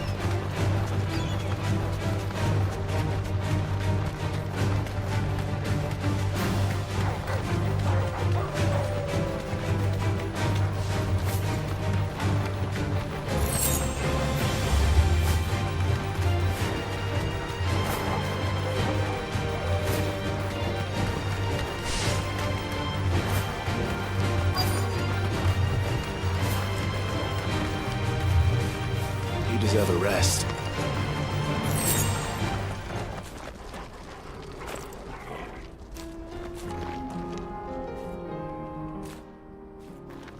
I hope I didn't keep you waiting. Did you arrange to speak with the Consortium? Here they are now. You wish to consult with me? I did. It's about the bearers you recently purchased from the Fist. We had all but finished making arrangements to buy them ourselves, and then you stepped into the fray. You misunderstand. The Consortium had an interest in purchasing them from the very first. It was only our regard for you that kept us from bidding. But your hesitancy in accepting our offer to you suggested that the regard was not mutual. And so we resumed our business. I did not hesitate. I am simply not inclined to make such decisions without first giving them due consideration. But what is done is done. Come then. How much do you want for them? Alas, you are too late yet again. We rarely take on such unconventional merchandise without a purchaser in mind. The bearers belong to him now. Who is your buyer? A trader from across the water. A most demanding fellow, if it's any consolation. He insisted the bearers be fed, dressed, even given their own bunks for the voyage over. That's what you get when you deal with continental types. I wouldn't know. Oh yes, the culture on the continent is quite different to ours. They pay good money for bearers not fit for the knacker's yard, and treat them like kings. But as long as they pay... That does sound unusual. No matter then. If they've already left our shores, there's little that can be done. Allow me to withdraw my interest. And with it, my interest in joining your organization. My associates will be sorry to hear that.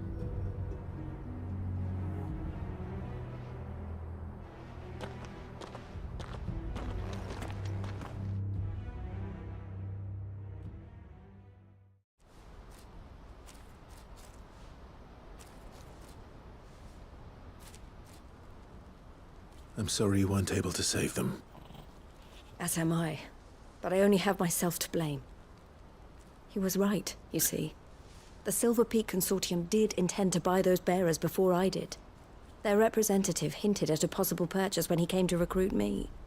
I feigned interest in joining them in the hope he might be encouraged to tell me more. And he did just that. As soon as he left, I sent my own offer to Randalar. So you never... No. I entertained the Consortium's proposal solely so I could learn more about those bearers. But I was a fool to think they wouldn't find out. I knew exactly who I was dealing with. You tried. I did. And if what he said was true, the bearers are to be well treated. Which is something, at least. But they deserved more. I wanted so badly to see them freed. Eloise! Eloise! Word from Cashlock. The village is under attack.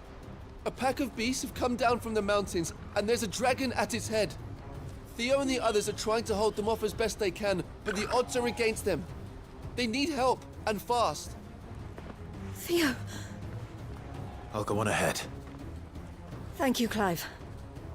I'll gather some men and join you there. Just... make sure he's safe.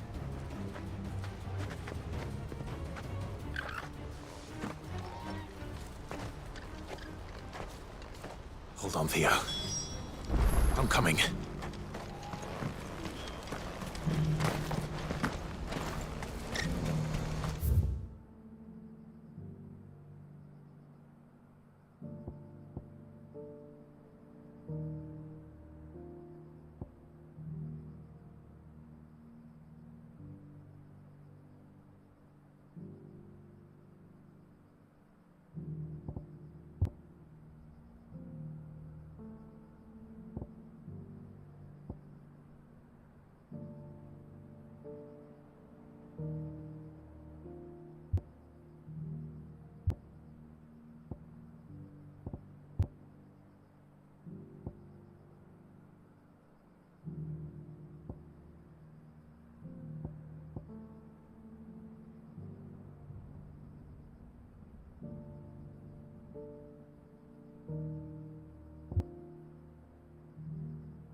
Let's go.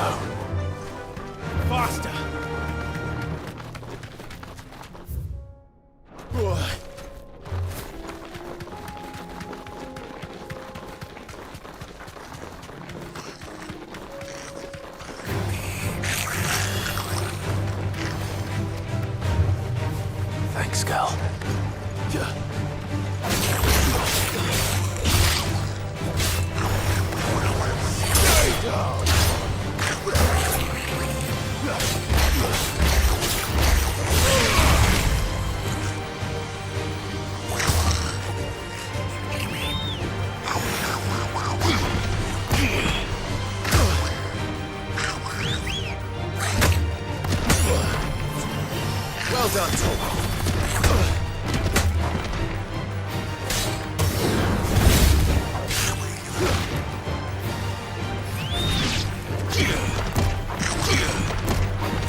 Where's Theodore? Upriver! He led the dragon that way to keep it from the village, but the whole area's flooded with ether. We just have to pray he makes it out in one piece. I can do better than that. Torgal, with me. Theodore led the dragon upriver. God help him. I only hope he's still alive. There's an ether flood up ahead. I know Theo's a bearer, but even he can't stay in there forever.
Have already turned.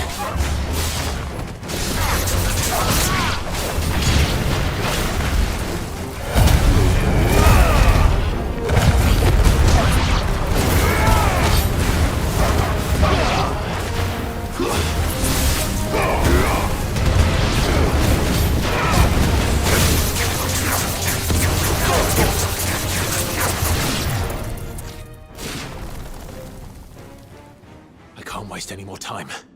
I need to find Theodore before that dragon does.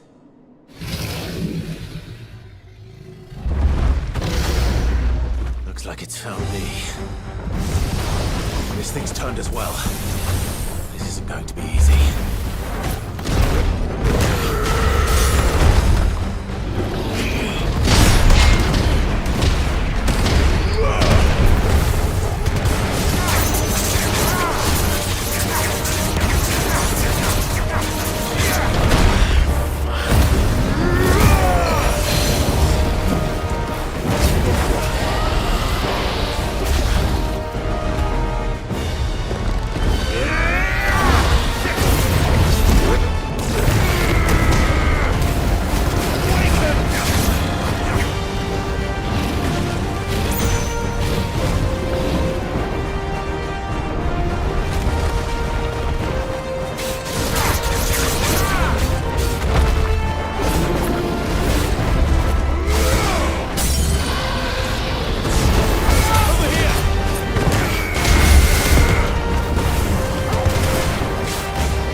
Theodore, you had me worried for...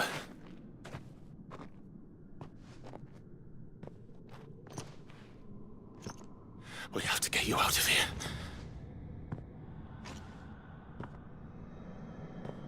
I think it might be a little too late for that. Bearer or no, there's only so much ether a man can take, and that Drake just wouldn't let me leave. You have my thanks, Sid, for finishing what I could not. For keeping Elle's dream. Theodore!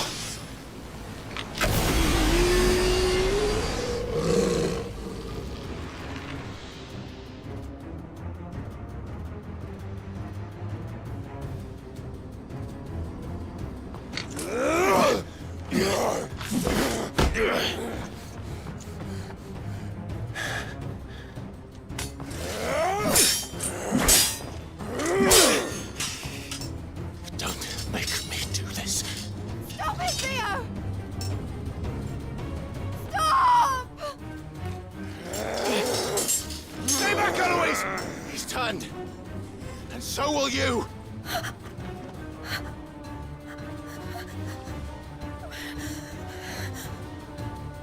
Elle. Theodore.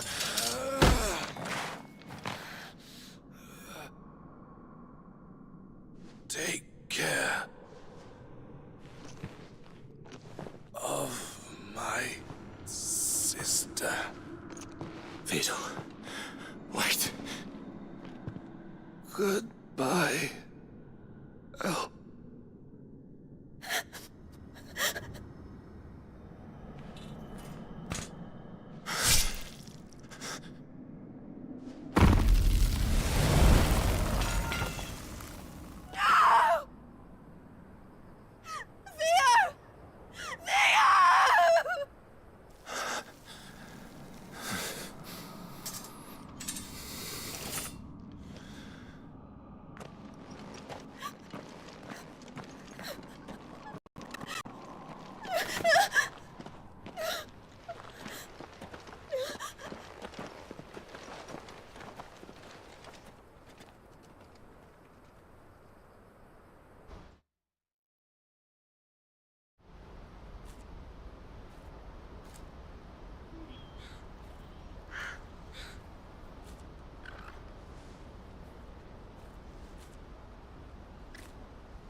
Thank you, Clive. I think I'll be all right now. That was true bravery he showed. Leading the dragon away from the village like that. His first instinct was always to protect people. To put others' well-being before his own. And now he's gone. Because I sent him to that place. Against his will. It wasn't against his will. He was ready to do whatever it took to show you he could stand on his own. So that you would finally be free to live your own life. To live my own life. He never could come to terms with the choice I made. What exactly happened? You once told me Theo was the first bearer you ever helped.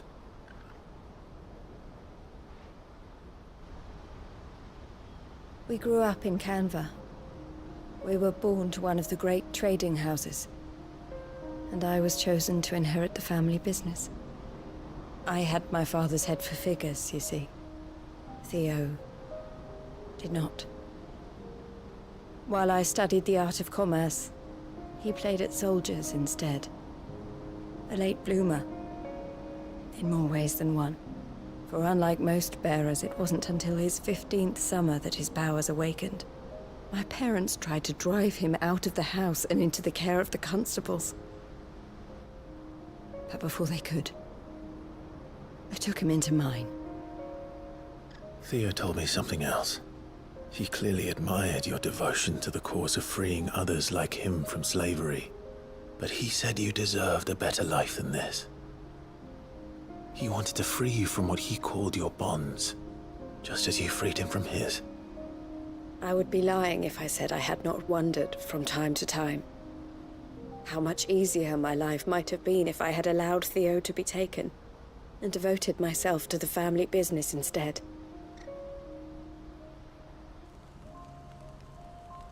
But I have never regretted the decision I made. Being with my brother meant more to me than tradition or reputation. I only had to look at him to remind myself of that night and the choice I made, and the fact that I would make the same choice again in a heartbeat.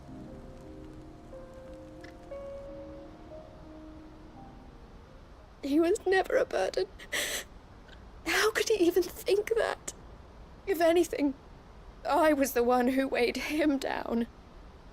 You weren't, Eloise.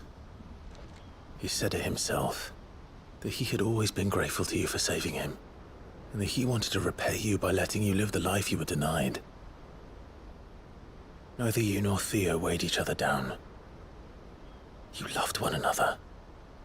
You did whatever was necessary to continue living your lives together, and you always would have. You're right.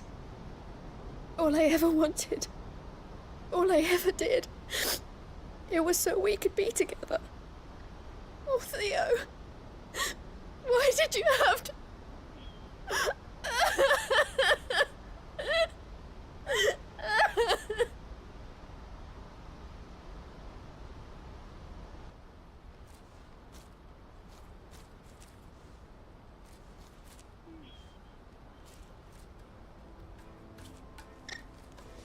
I know Theo wanted me to move on, but I'm staying here at the Crimson Caravans to continue our work. We can make a difference here. We can help people, save them. I need nothing more from life than that.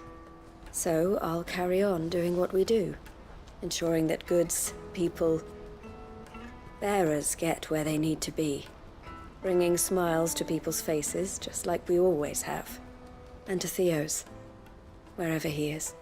This is the life I have chosen. The life I will always choose.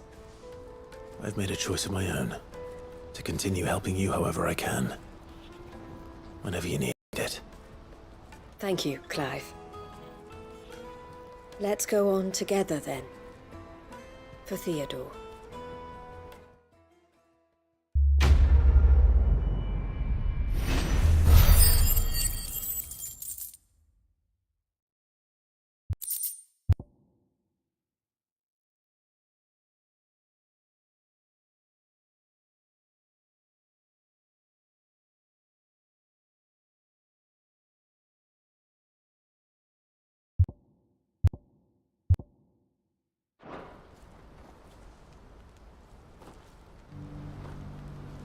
The Crimson Caravans is my family business now, and I would not exchange it for the world. I brought Theo here to be safe, and I have never looked back since. I've never seen Miss Elle cry before. Is Theo really gone then? He's never coming back? If that's true, then we have to look after Miss Elle, just like Theo looked after us.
Everything's back the way it was. Take that, you naughty thief!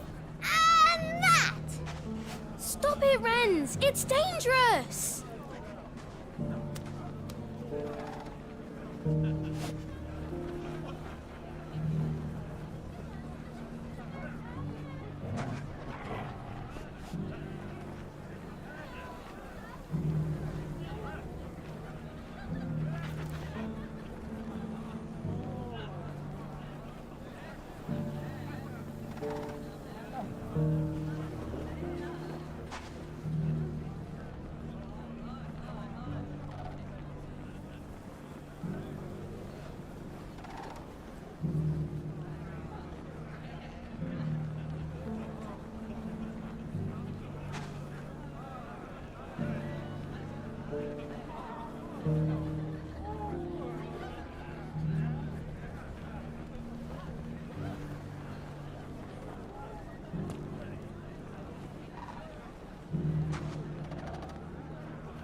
Clive!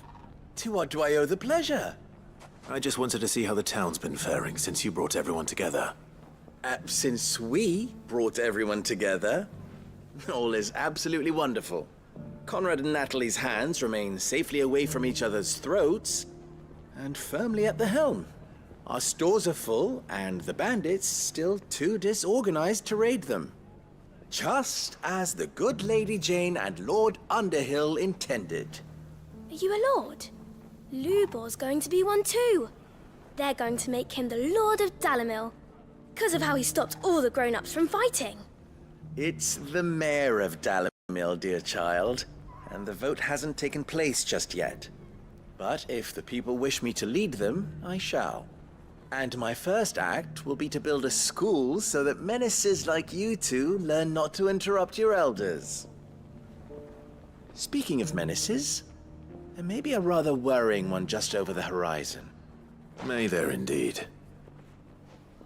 I'm afraid the example Conrad and Natalie set in putting aside their differences and presenting a united front might have caught the bandits' attention.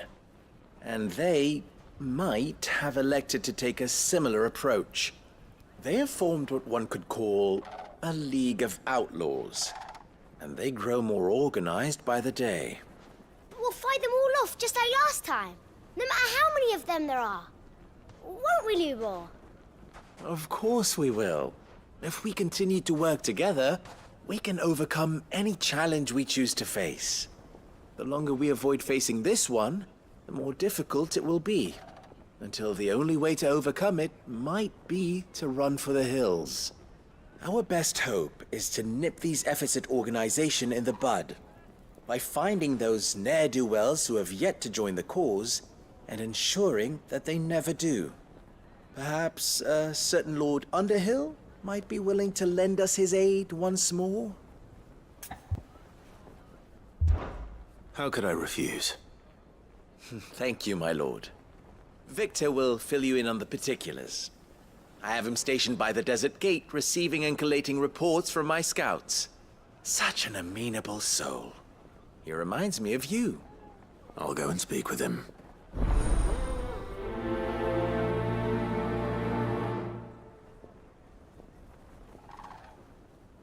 What's the difference between a lord and a mayor? That's easy. One of them... Victor has been collating reports on the bandits' encampments. You'll find him by the desert gate. I'm sure if he has anything to ask of you, it will be simple enough. A League of Outlaws. Sounds like we have some competition. Mustard and mandrake, saffron and sage. If there's one thing we've learned over the past few... My customers can't seem to get enough of these balms. Perhaps my fool of an apprentice wasn't so foolish after all. When the fang from it.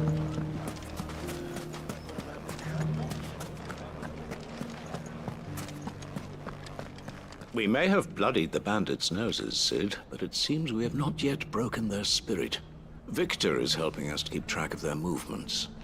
And we're very glad of his help. That man knows the desert and its dwellers like the back of his hand.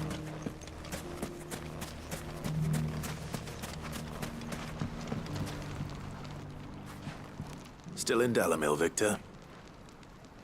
Ah, Sid. I thought you'd have returned to Cosnis by now. I did. Then I came back. I've developed something of a fondness for the place. And having worked so hard to see it saved from one fate, it would seem remiss to abandon it to another. A sentiment Master Lubor certainly isn't shy about exploiting. Hence my doing his bidding yet again. You're not the only one. What does he want you to do? He asked for my aid in putting down the bandits. And he said that you might be able to help me find them. Then you've come at just the right time. I was on my way to speak with Conrad about how to organize our forces. There are more camps in the vicinity than we can safely strike at once. But we must strike together, and we must strike soon at as many camps as we can. We can't give this league of theirs time to rally its forces. All right. Which camp shall I take? There's one upriver. Just out there, across the dunes. Leave it with me. The camp is in the desert to the north of here. You know what to do. The camp is in the desert to the north of here. You know what to do.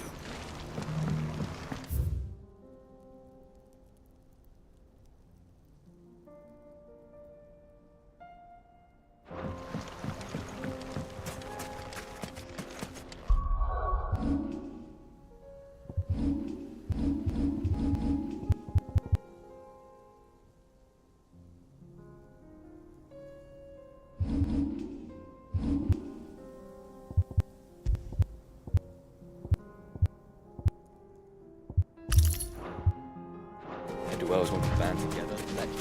They'll be no match for us.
must be the camp Victor mentioned. Come on then, Toggle. That's him! The one who killed Lot and Fingers! Take his head off!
I'd better let Victor know.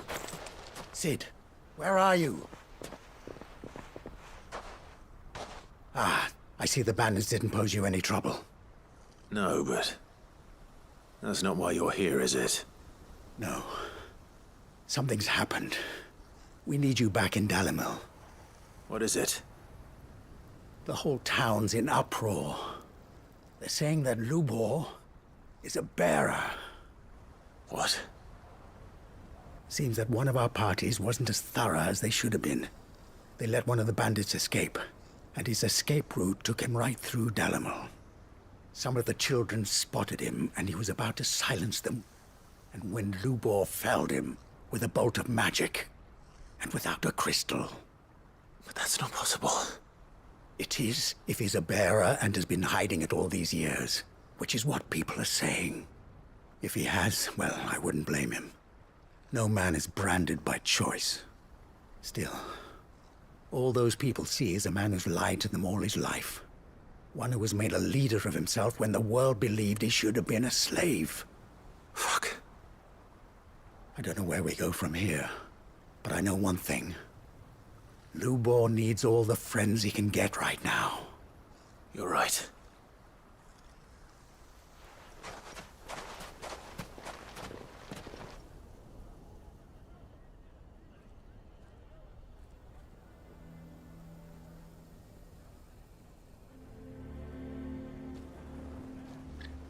And now everyone knows. I made it a habit to keep a crystal close at hand for just such an occasion. And when that occasion arose, I forgot to reach for it. Well, it was bound to come out sooner or later. We're sorry, Lubor. We tried to keep running, but we just couldn't anymore. There's nothing to be sorry for. I rather enjoyed playing the hero for once. All that matters to me is that you two are safe. Look at him talking to his betters like it's nothing. All lies, I'll wager. Just like the ones he fed us all these years. Once people make up their minds, it's hard to change them. We need to do something, and quickly. Convince the people not to let their prejudices blind them. Convince them that nothing has changed. That their enemy lies outside these walls, not within them. You're right. We should speak to everyone. I'm glad you agree. I'll handle the townsfolk. I'm a Dalmec born and bred. They listen to me. You head to the tavern. Make Conrad and Natalie remember who Lubor really is. They know that Lubor and I are friends. I might not make for the most impartial of interlocutors. Lord Underhill of Randalar's League of Merchants, however, is a trusted and impartial mediator of note. I'll do what I can.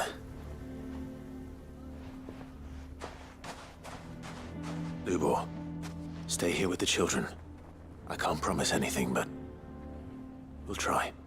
And that is all I can ask of you.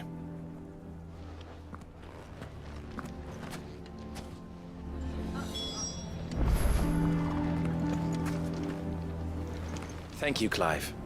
I'm sure you have better things to do with your time.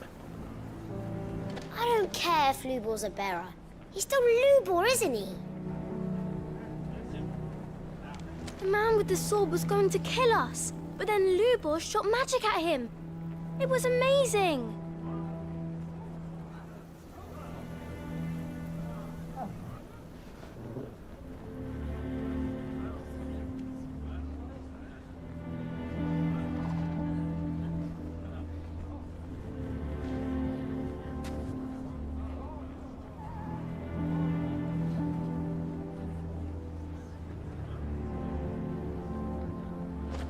The man with the sword was going to kill us, but then Lubor shot magic at him. It was amazing. So, Lubor is a bearer, is he? He did well to keep it hidden so long. Unlike some of my fellow Dalamilians, the deception doesn't trouble me. Does the world know the full truth about them, I wonder? Why are you taking the bearer's side, Victor? Are you one too? You know I'm not. Just listen. Why do they always have to make such a fuss outside? It's driving away our customers.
Why do they always have to make such a fuss outside? It's driving away our customers.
Why do they always have to make such a fuss outside? It's driving away our customers.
Why do they always have to make such a fuss outside? It's driving away our customers.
Knew all along that he was playing us for fools. And we fell for it. We followed him. A bearer.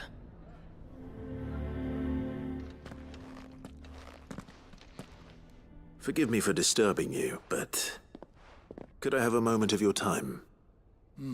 I've seen your face before. As have I. Lord Underhill, wasn't it? Of the League of Merchants. That's right. I wanted to speak to you about Lubor. The rumors that he's a bearer. All true, I'm afraid. He'll never be mayor now. Not if I have anything to do with it. But what of his wares? Bearer or no, his steel is highly valued throughout the Republic. In this at least he's done the town a service. Might that not earn him a little leniency? Leniency? He pretended to be one of us when he was laughing behind our backs all the while. I'm sorry, my lord, but he lied to us. He lied to you. He cannot be trusted. So what do you propose? Will you drive him from his home? Close his forge? Perhaps. That is a question for the people of Dalimil, and they will thank you not to get involved.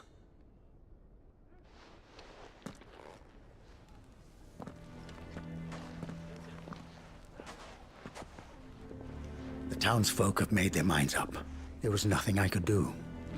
Nor I. Conrad and Natalie refused to consider anything but their own wounded pride. You never know. Once their anger is cooled, they might see things differently. For now, we should report back to Lubor. All right.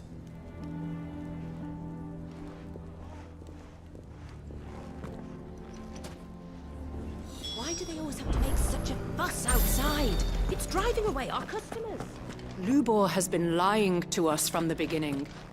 How can we trust him? You may have your business interests to consider, my lord, but do not think you can sway us with your honeyed words. Why the hell would Victor take the bearer's side? For a share in Lubor's ill-gotten gil, perhaps? Go on, Sid. No sense stalling. Lubor needs to know the truth. Why didn't he tell us? The man with the sword was going to... I don't care if Lubor's a bearer. He's still Lubor, isn't he? I assume the situation is hopeless? There's still hope. But...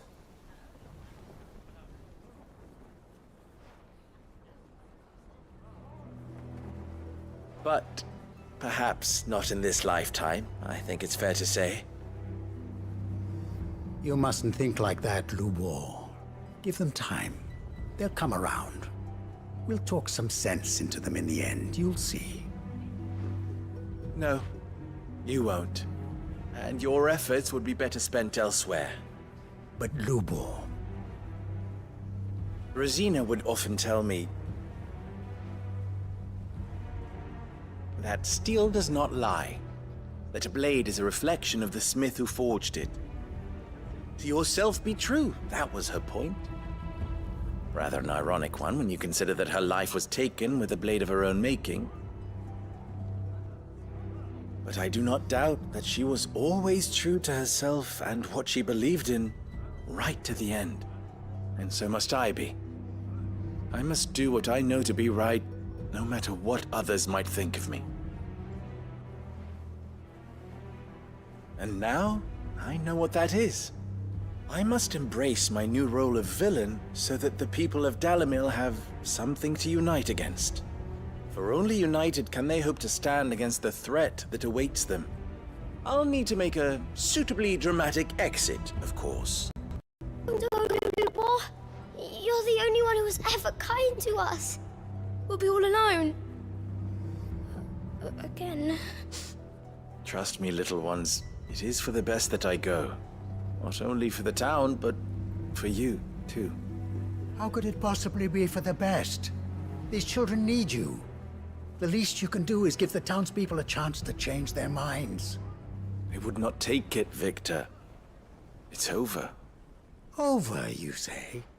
And so just like that, you're going to throw this town and these children to the wolves? I thought you were better than this. But it seems you had me fooled as well. Victor. Forget it. Do what you will. You sure you're making the right choice, Lubor? Of those available to me, I believe it's the best one. Yes. Ah, but where are my manners? Here.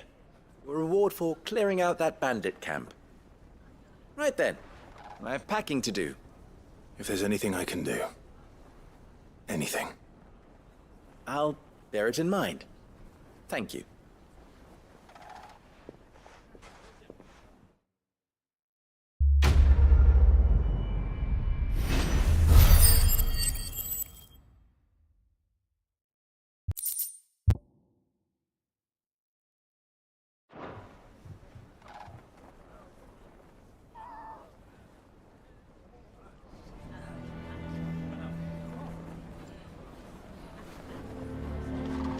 I'm going to go with him.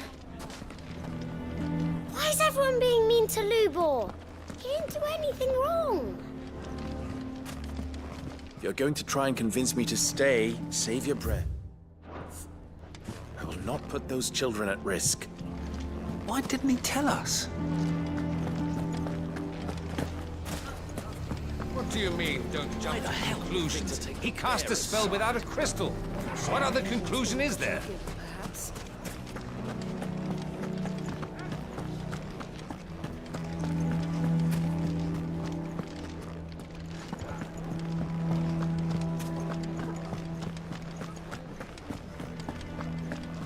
Lord Furder has ordered us to keep tracking the bandits' movements, according to Master Lubor's wishes.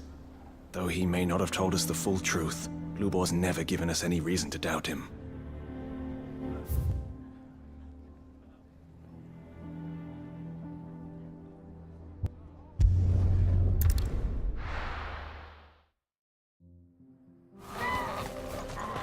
Oh, you're here. August waiting for you inside. Well, go on then. So Dravost is still standing. For now, at least. If you can swing a hammer, you can swing a sword. I never thought I'd have to.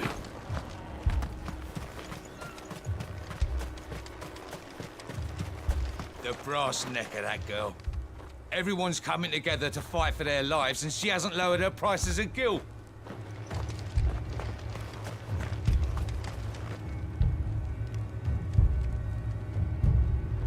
Clive! You're here! And the Akashic? Mostly off to the north still. But I spoke to Doris's scouts and it turns out things are worse than I thought. There's swarms of them out there. Told old Snotty to be ready to seal the north gate. That should buy us some time if we need it. Enough for the villagers to barricade themselves inside their homes at least. Well done. Welcome back, Sid. I'd never have guessed, you know.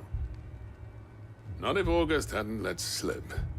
Who'd have thought that the savior of Dravost would turn out to be the realm's most infamous outlaw?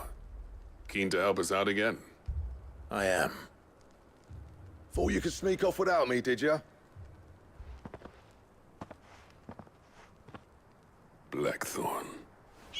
Oh, what are you doing here? One of the scouts couldn't keep his voice down. Unlike my best mate who didn't think I deserved to know. Zoldan, how long's it been? Long enough for us two to turn into a pair of old codgers, I see. That your idea of an apology? Prick. Don't listen to him.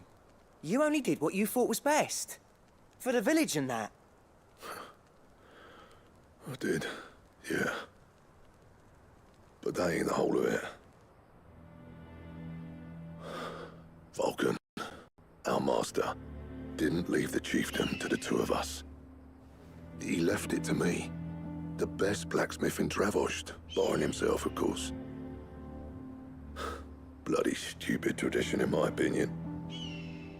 If someone's got talent, you should let them practice their craft, not ask them to settle petty feuds and barter for grain. Our master wasted half his life that way. I wasn't about to let that happen to me. So you wasted half of mine instead? You're what Dravost needed. Under me and my precious ideals, this place wouldn't have lasted a year. So I left to devote myself to the work and spare you lot the consequences. I may be a selfish prick, but I only did what I felt I had to. What you had to do was your duty! Even if it meant we all starved? Enough. This is no time for bickering. You can finish beating each other up once Dravost is safe. Fine. I've said my piece anyway. Yeah, so have I. Sorry, Clive. I shouldn't have stuck my nose in. I'm short enough on time as it is. Still, give us a mo, would you? I need to get my head straight before any of them Akashic try to bite it off.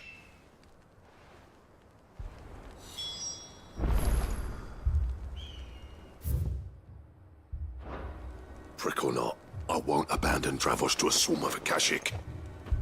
Just say the word. The villagers know to keep out of sight when the fighting starts.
Sid, good to see you. Our scouts are keeping watch on the edges of the Ether Flood. Any movement, you'll be the first to know.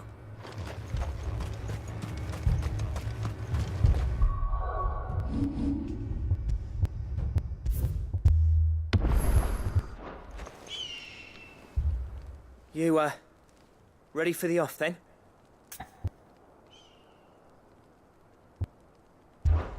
Cheers, Clive. I won't be long now, honest.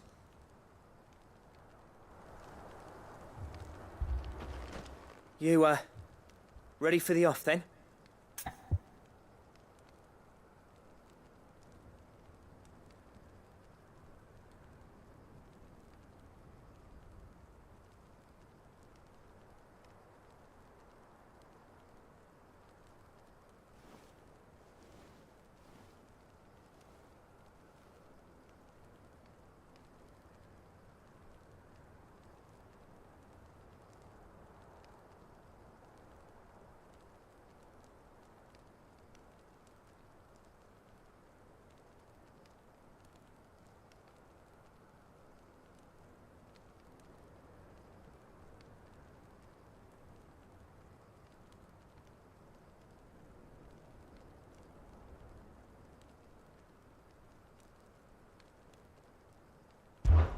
We can't afford to waste any more time.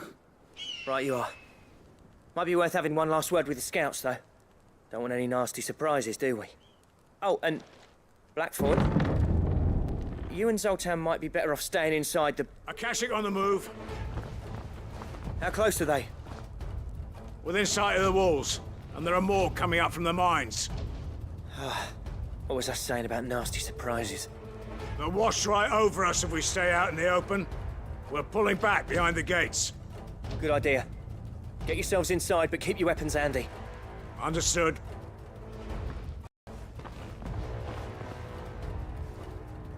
I'm prepared to fight if I have to. Well, let's hope you don't. That's our job. Once the scouts are inside, order your men to barricade the gates. No heroic last stands, you hear me? No fighting at all if you can help it. August's right. I've seen what Akashic beasts can do to armor. The people here are tough and willing, but they ain't equipped to face what's coming. I'm going out there. Start work on the gate as soon as I've left. I'll give you as much time as I can. And if they kill you? You evacuate. But it won't come to that. I promise. You'd better be right. Take good care of Dravoj till I get back. Leave it to me. And give those things what for, yeah?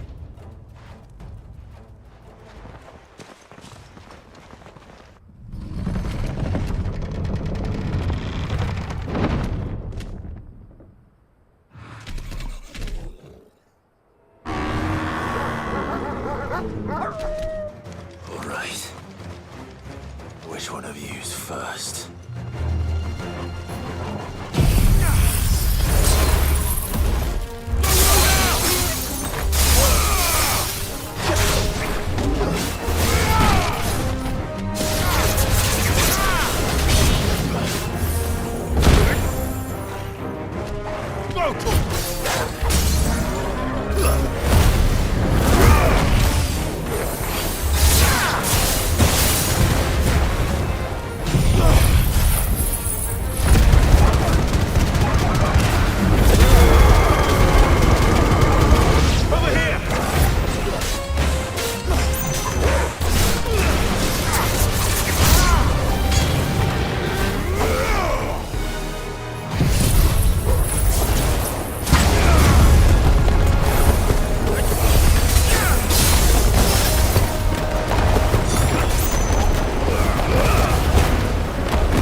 not.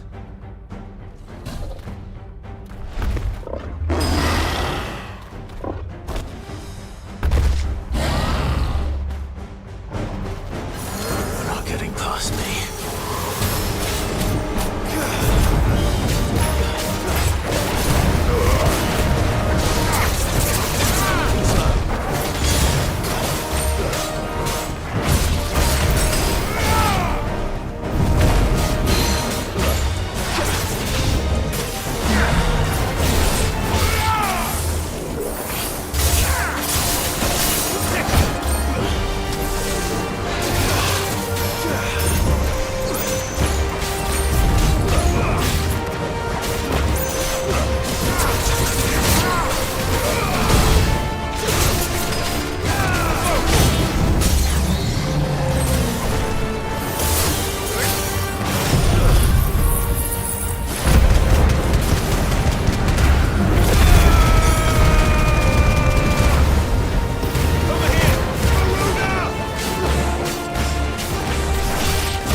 Now, the question is, did I miss any?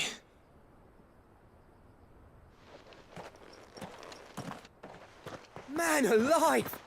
You're still in one piece! I slew as many as I could. As many as I could, he says. The old bleeding lot, more like it. Well, almost. Only almost. Yeah, one or two did try to sneak over the wall.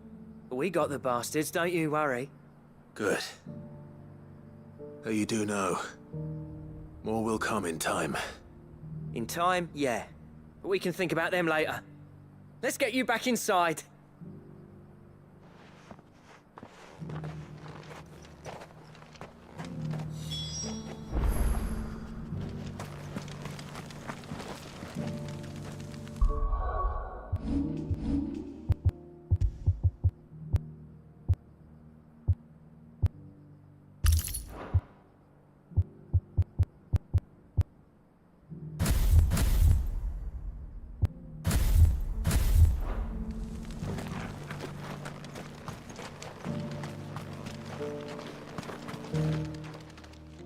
Sid! You're even more fearsome than your reputation. Enough to give those Akashic monsters nightmares. I almost felt sorry for the wretched things. But mostly, I felt grateful. Dravoged won't forget what you did today. I'm afraid I've only delayed the inevitable. There's no getting rid of that ether flood. Meaning that any living thing which stumbles into those mines will end up clawing at your walls again. And that's if the flood don't spread. If it does, well, I hate to say it, but the village's days are numbered. That may be, but we're staying just the same. With ether floods springing up all over, it's no less safe than anywhere, and more importantly, it's our home. We'll fortify the gates to the north, and I'll see that they're guarded day and night. All right. Then we'll give you a hand shoring up those defenses. As for you, Blackthorn, that's twice you've turned up when Dravos needed you. So, thanks. I shouldn't have stayed away so long. And I shouldn't have left without talking it over with you first. Too bloody right you shouldn't. Though I doubt I'd have listened. I always envied you. How you made everything look so easy when, for me, it was anything but. You leaving gave me the perfect excuse to hate you. And from that day on, I never once stopped to wonder what it would have been like if you'd stayed. But what you said earlier, it was true. You'd have been the death of this place. Finally, something we can agree on. I hope you see the sense of it eventually. You kept this place alive. Alive, perhaps. Wealthy even, but Dravoged isn't what it once was. Our work used to be the pride of Dalmekia. Now, we churn out the same rubbish day after day because it's easy and turns a profit. It's not about the craft anymore. I wouldn't send my sons to war wearing the shit most of our smiths are making. I've kept working, honing my skills, trying to lead by example, but no one sees the point. The average castle apprentice has as much passion for the craft as our current lot. Come back to us, Blackthorn. Remind Dravoged what a true master blacksmith looks like. I'll even man those bellows of yours if it means we can work at the same forge again. That's a kind offer. Kinder than I deserve. And I wish I could accept, but I'm needed elsewhere. There's people who trust their lives to my steel, and I daren't let them down. Fair enough. But that doesn't mean I couldn't visit from time to time. Let's see if we can't rekindle this town's passion for the craft, shall we? I'd like that. Just be sure to tell Snotty to let me in the next time I come calling, yeah? Knowing him, he'd let you in anyway. Blackthorn. The Master Smith turned outlaw, back in my good graces. I never thought I'd see the day.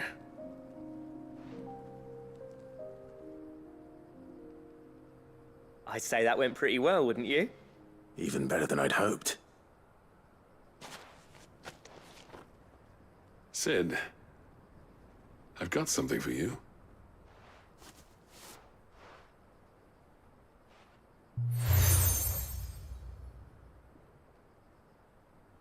And this is? A token of our lasting gratitude. But I'm of a mind to make you a far grander gift. Designs for a certain sword have been passed down from chief to chief for generations. Now hold on, Zoltan. There's a reason no one's made that blade in centuries. There's not been a craftsman equal to the task. I'll admit your cinders make impressive steel, and I've learned to hone an edge Odin will be proud of. But the engravings on that thing are enough to make a jeweler cry. And they're not just for show, either. Have you forgotten what brought you back to Dravoged in the first place? A certain ring? I knew I'd never surpass you with a hammer and tongs. So I turned my hand to a different kind of metalwork. Between the two of us, I'd say we're the equal of any master craftsman ever to have graced a forge.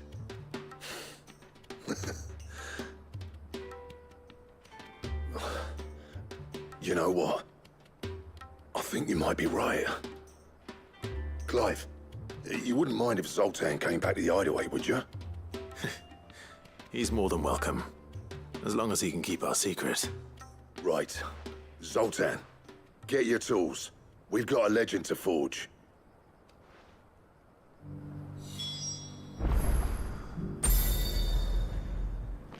I'll tell you what, Clive. If we pull this off, it will ruin every other sword you've ever held.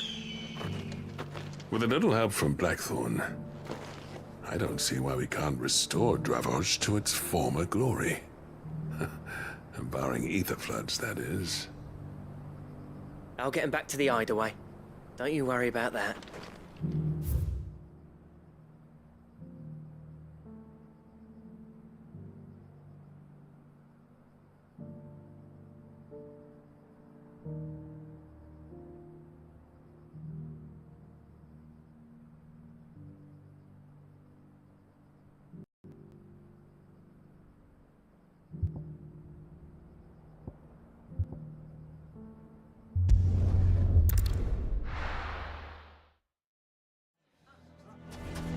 Why the hell would Victor take the bearer's side? Can you believe we were going to make...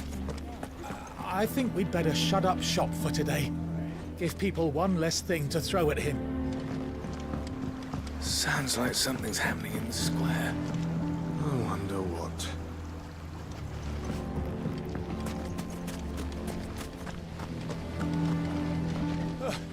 Those damned blackguards took all my best pieces. Just my luck that we were robbed by connoisseurs.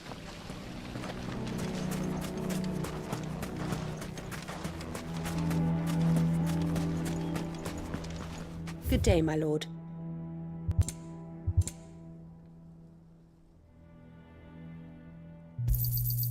Here you are. My thanks. Here you are. An excellent choice.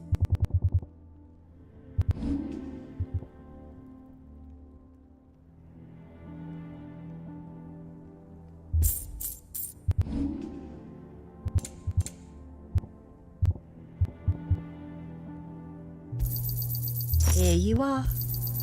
My thanks. Here you are. My thanks. An excellent choice. My thanks. An excellent choice. My thanks.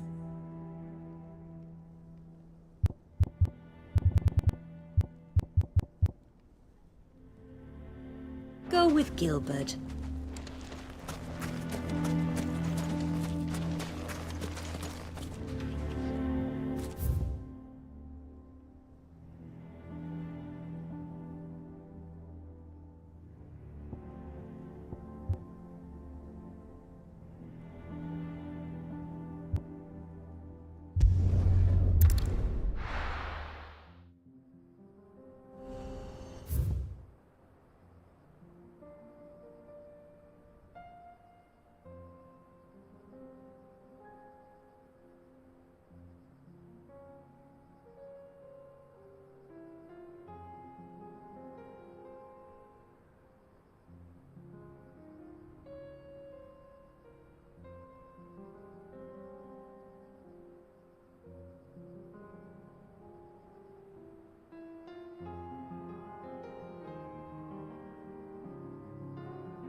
That's all of them.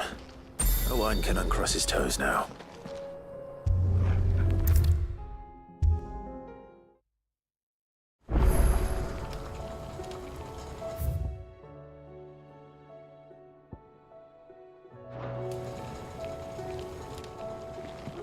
Ah, Sid! Wasn't expecting you back so soon. So, is it good news or bad? Good, thankfully. Here. Ah, that's brilliant! Thanks a blimmin' million! I'll fit 'em to the smelter right away!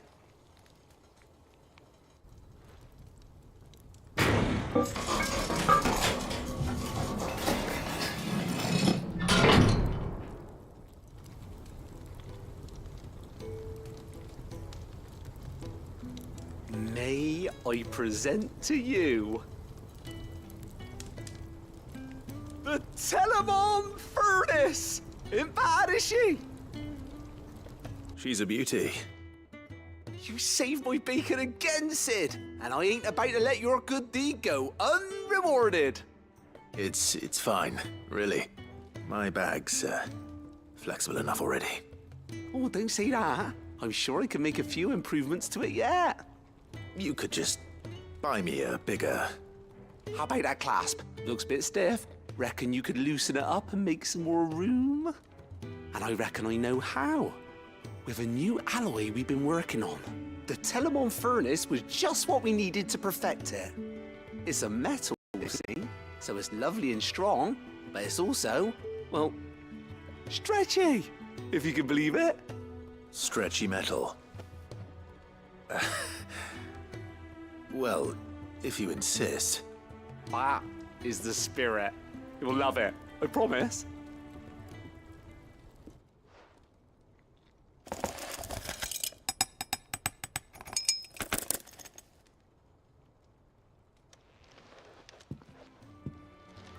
So, what do you reckon? It's actually quite ingenious. Thank you, Owain. Shh, don't mention it. You earned it. And I wanted to get some practice in using that metal anyway. Reckon we'll have all kinds of uses for it around the hideaway. Can't think of any right now, but that's our job, innit? Dreaming up new ways to make life easier around here. Maybe even out there, too. One day, the whole world's gonna know about the inventions you've helped us put together. That bag of yours will be the first of many. You mark my words. They'll hardly believe their eyes, I'm sure.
Right then. Let's get back to work. These world-changing inventions ain't gonna invent themselves. Preferably one as well. Hidden as the ironworks. Miss, can we read Miss Editor's story for our lesson today? Canva lost. It can't be true.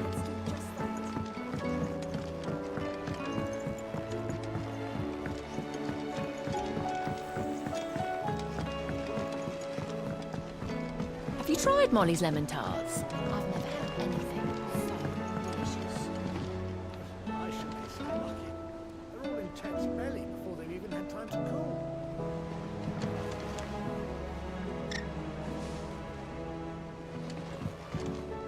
Oh! You take care now.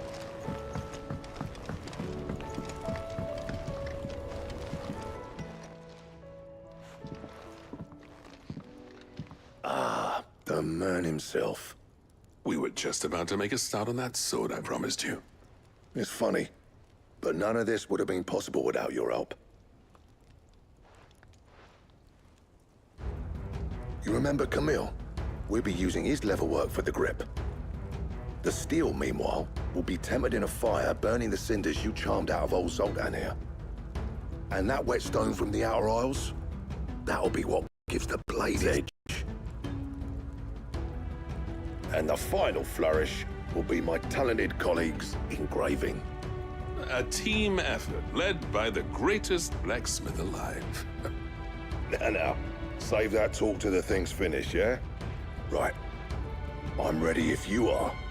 To the bellows it is, then.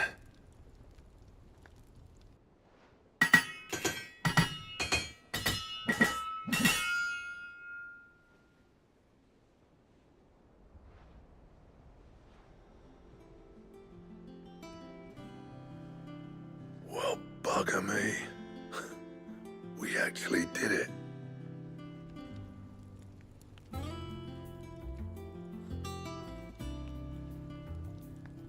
The sword to end all swords. Ragnarok. It's quite something. I, trust you'll take good care of it. Thank you. Both of you. So, does this make you pair the greatest craftsmen alive, then? This? Nah. This was just following the footsteps of the greats of old.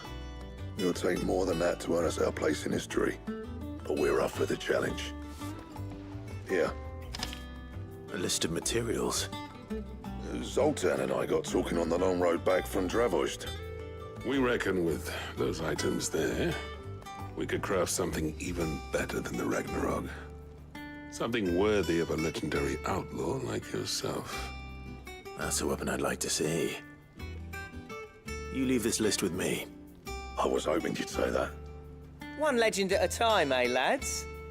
Before you start on the next, who fancies raising a cup to friendship reforged? Good idea. No more drinking to forget my past. It's about time I had something to celebrate.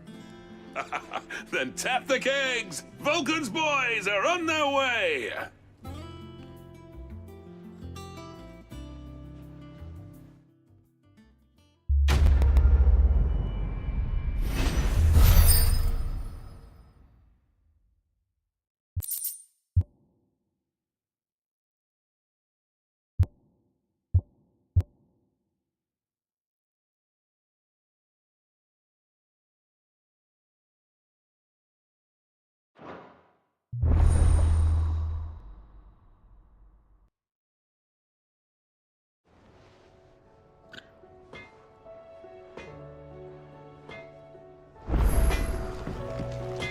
Do you reckon we finally got to the bottom of Blackthorn's troubles, then?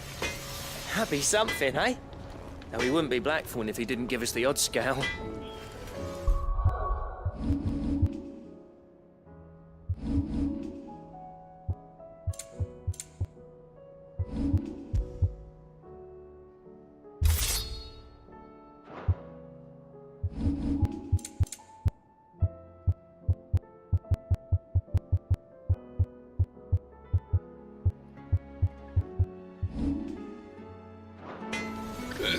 No need to thank me for the sword. I'm happy just to be here. You've built a fine home for yourselves, and I can see why Blackthorn's so taken with it. Look after the old bastard for me, will you? I'll be off soon, but next time you're in Dalmekir, be sure to pay me a visit. Snotty'll let you in. What do I owe the honor? I never thought me and Zoltan would ever speak again, let alone work together. And if it hadn't been for you, we wouldn't. You've been a good friend to me, Clive. The best. So, what'll it be?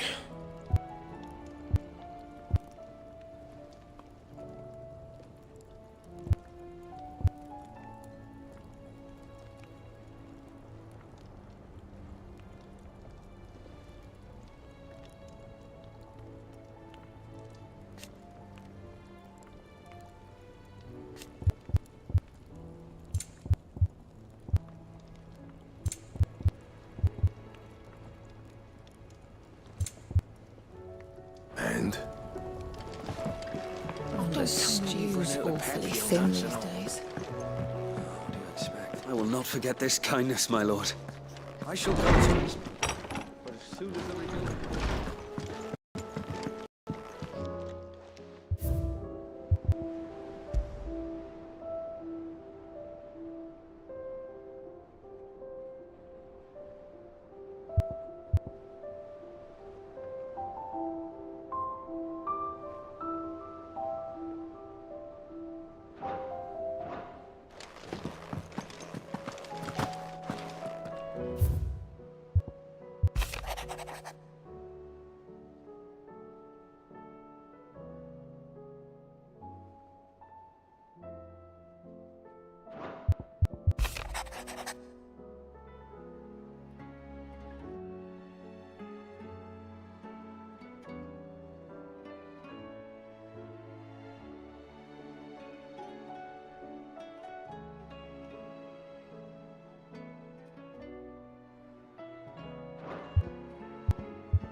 Still alive, are ya?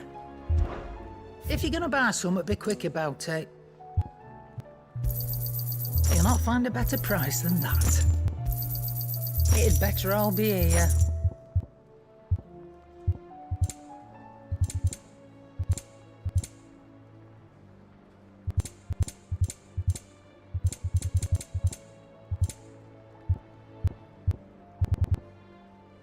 Is that all?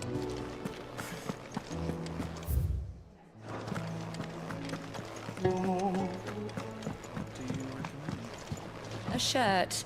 This is a tavern, not a brothel.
about around for us little people. Hush you. That man doesn't owe you anything. You don't know what you're talking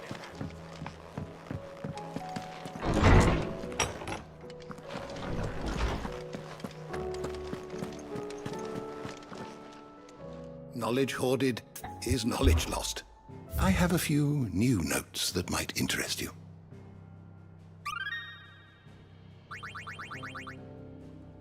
What subject shall we consider today?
Did you learn everything you needed? Mid said I could ride the Enterprise next. No, she didn't. She said I could.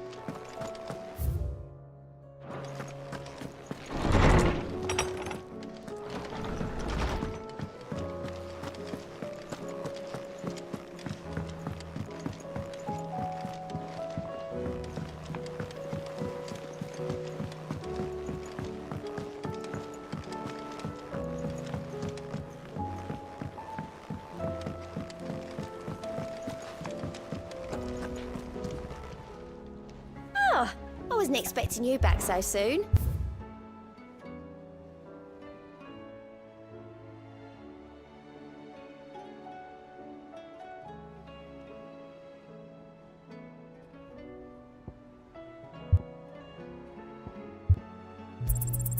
All yours.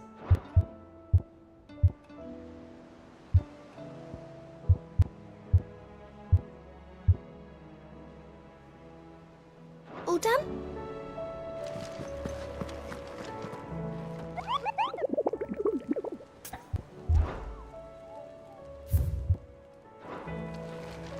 You need anything, you just ask. We might not have your uncle's resources, but resourcefulness, we've got in spades.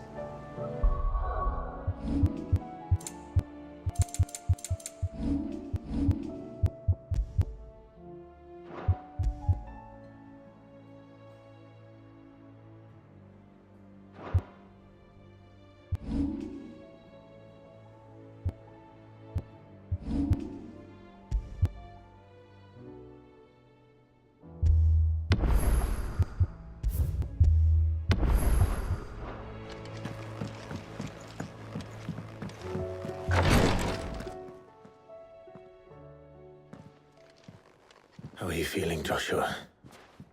Better than I was. But not nearly as well as you should be.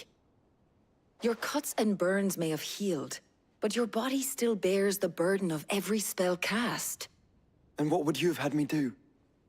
It was no ordinary foe we faced. It was the Warden of Darkness. Yet still, it was not enough. The king could have ended me at any moment, but instead chose to toy with me like a curl does a mouse. You underestimate yourself. Oh, it was crystal clear. Only one man established his dominance that day, and that man was Barnabas. I'm sorry, brother.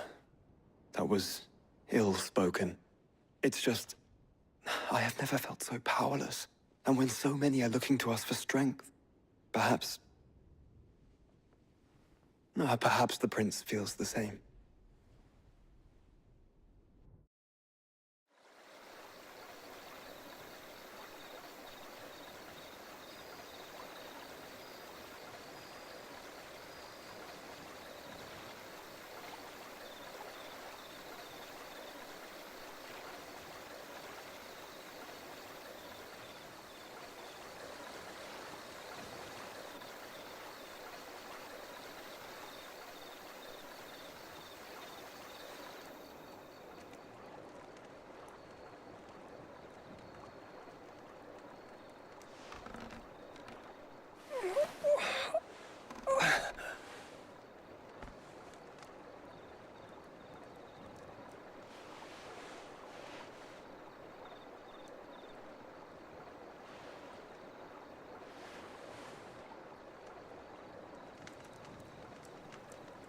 What is this place?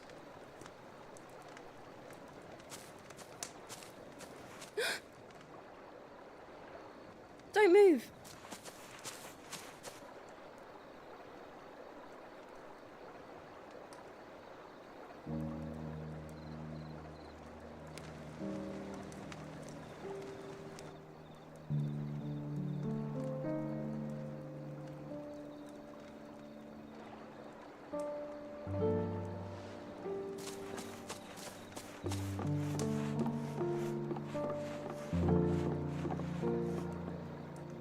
Here, it's fresh from the well.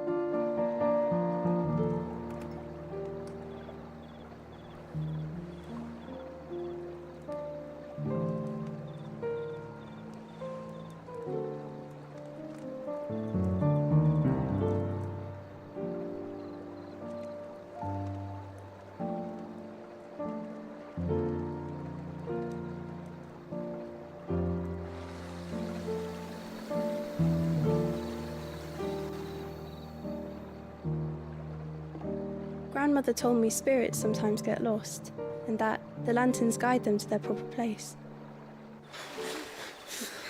I set one on the river for her when she passed away.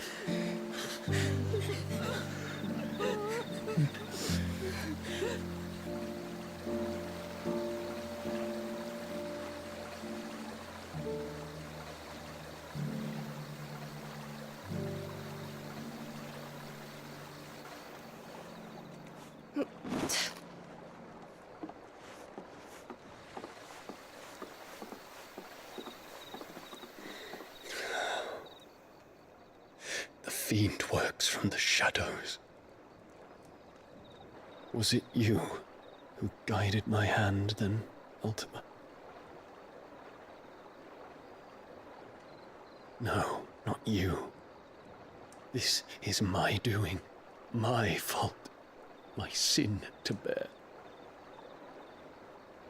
And for it, I must atone. Your hurts are healing nicely. It was my poultices that saw you well. You make them? And sell them, or try to.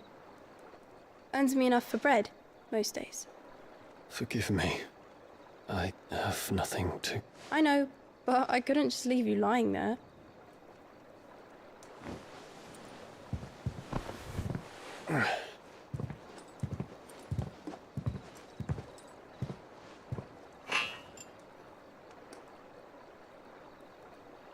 You're going then?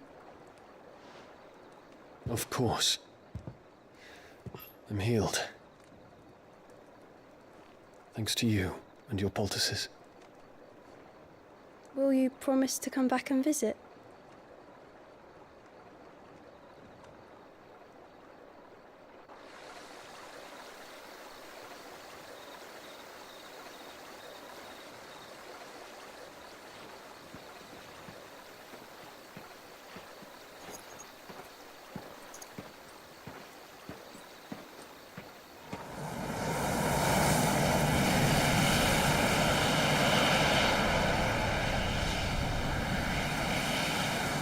Well, Phoenix, it would seem that I owe you my wings.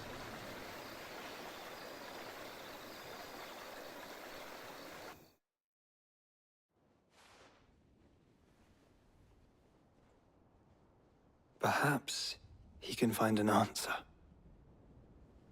You will be returning to Waloed soon, I gather. I see no reason to wait. Then neither do I. I can think of a few, but I doubt they'll stop you. You will take your medicine. Of course, Lady Daya. Set on leaving already, are you? How long will it take us to get back to Ash? Dunno, about the same amount of time it took us to get here.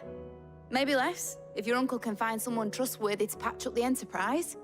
All depends on where we're putting into port, mind. Yes. It's not as if we can put ashore wherever we choose.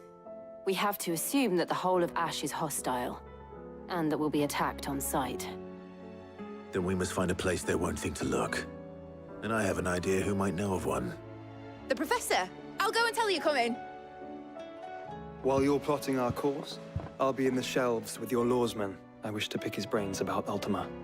Then I'll talk to Karen about supplies for the journey. They may not be easy to come by in Ash.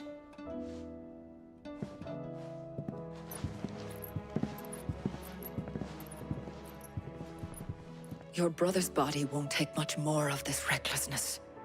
You know that, don't you? I do.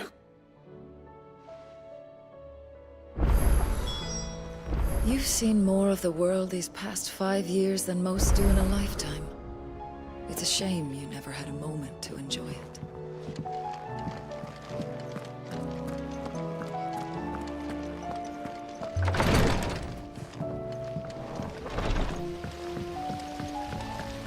Then again, Why settle?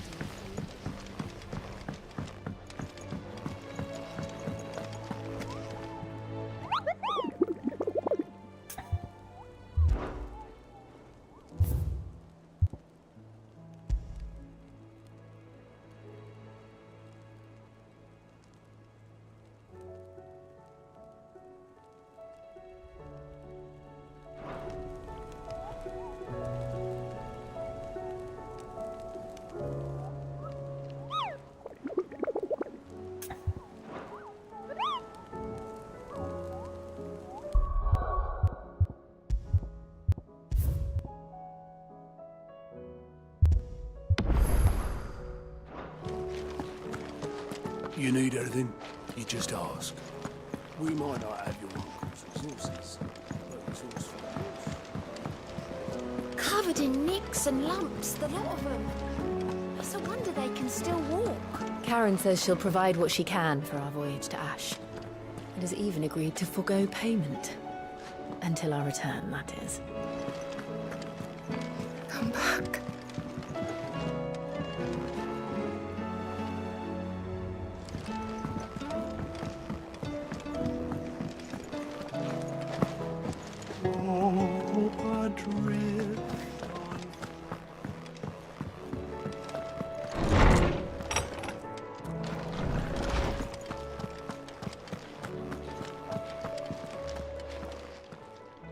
Knowledge hoarded is knowledge.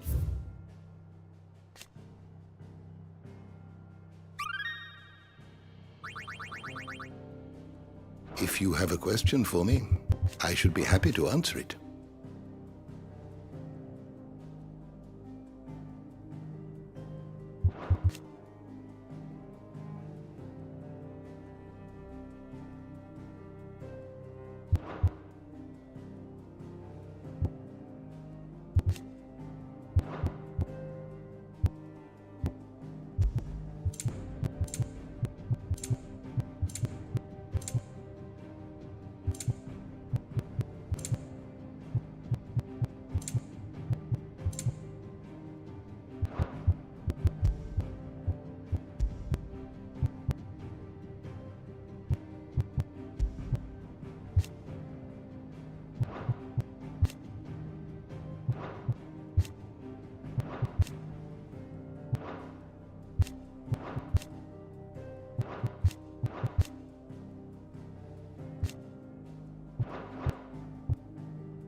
You are always welcome, Clive. Mid said I could ride the Enterprise next. No, she didn't. She said I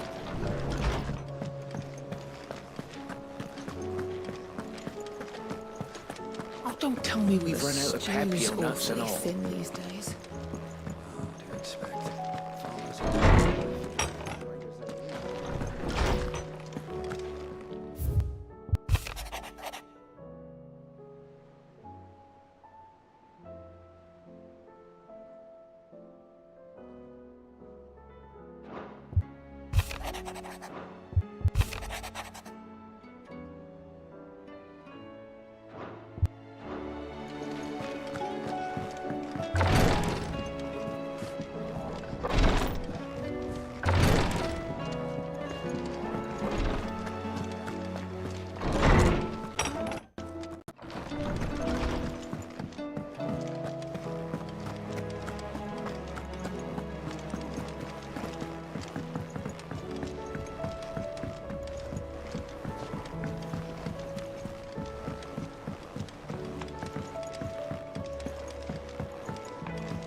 How do you split the sea?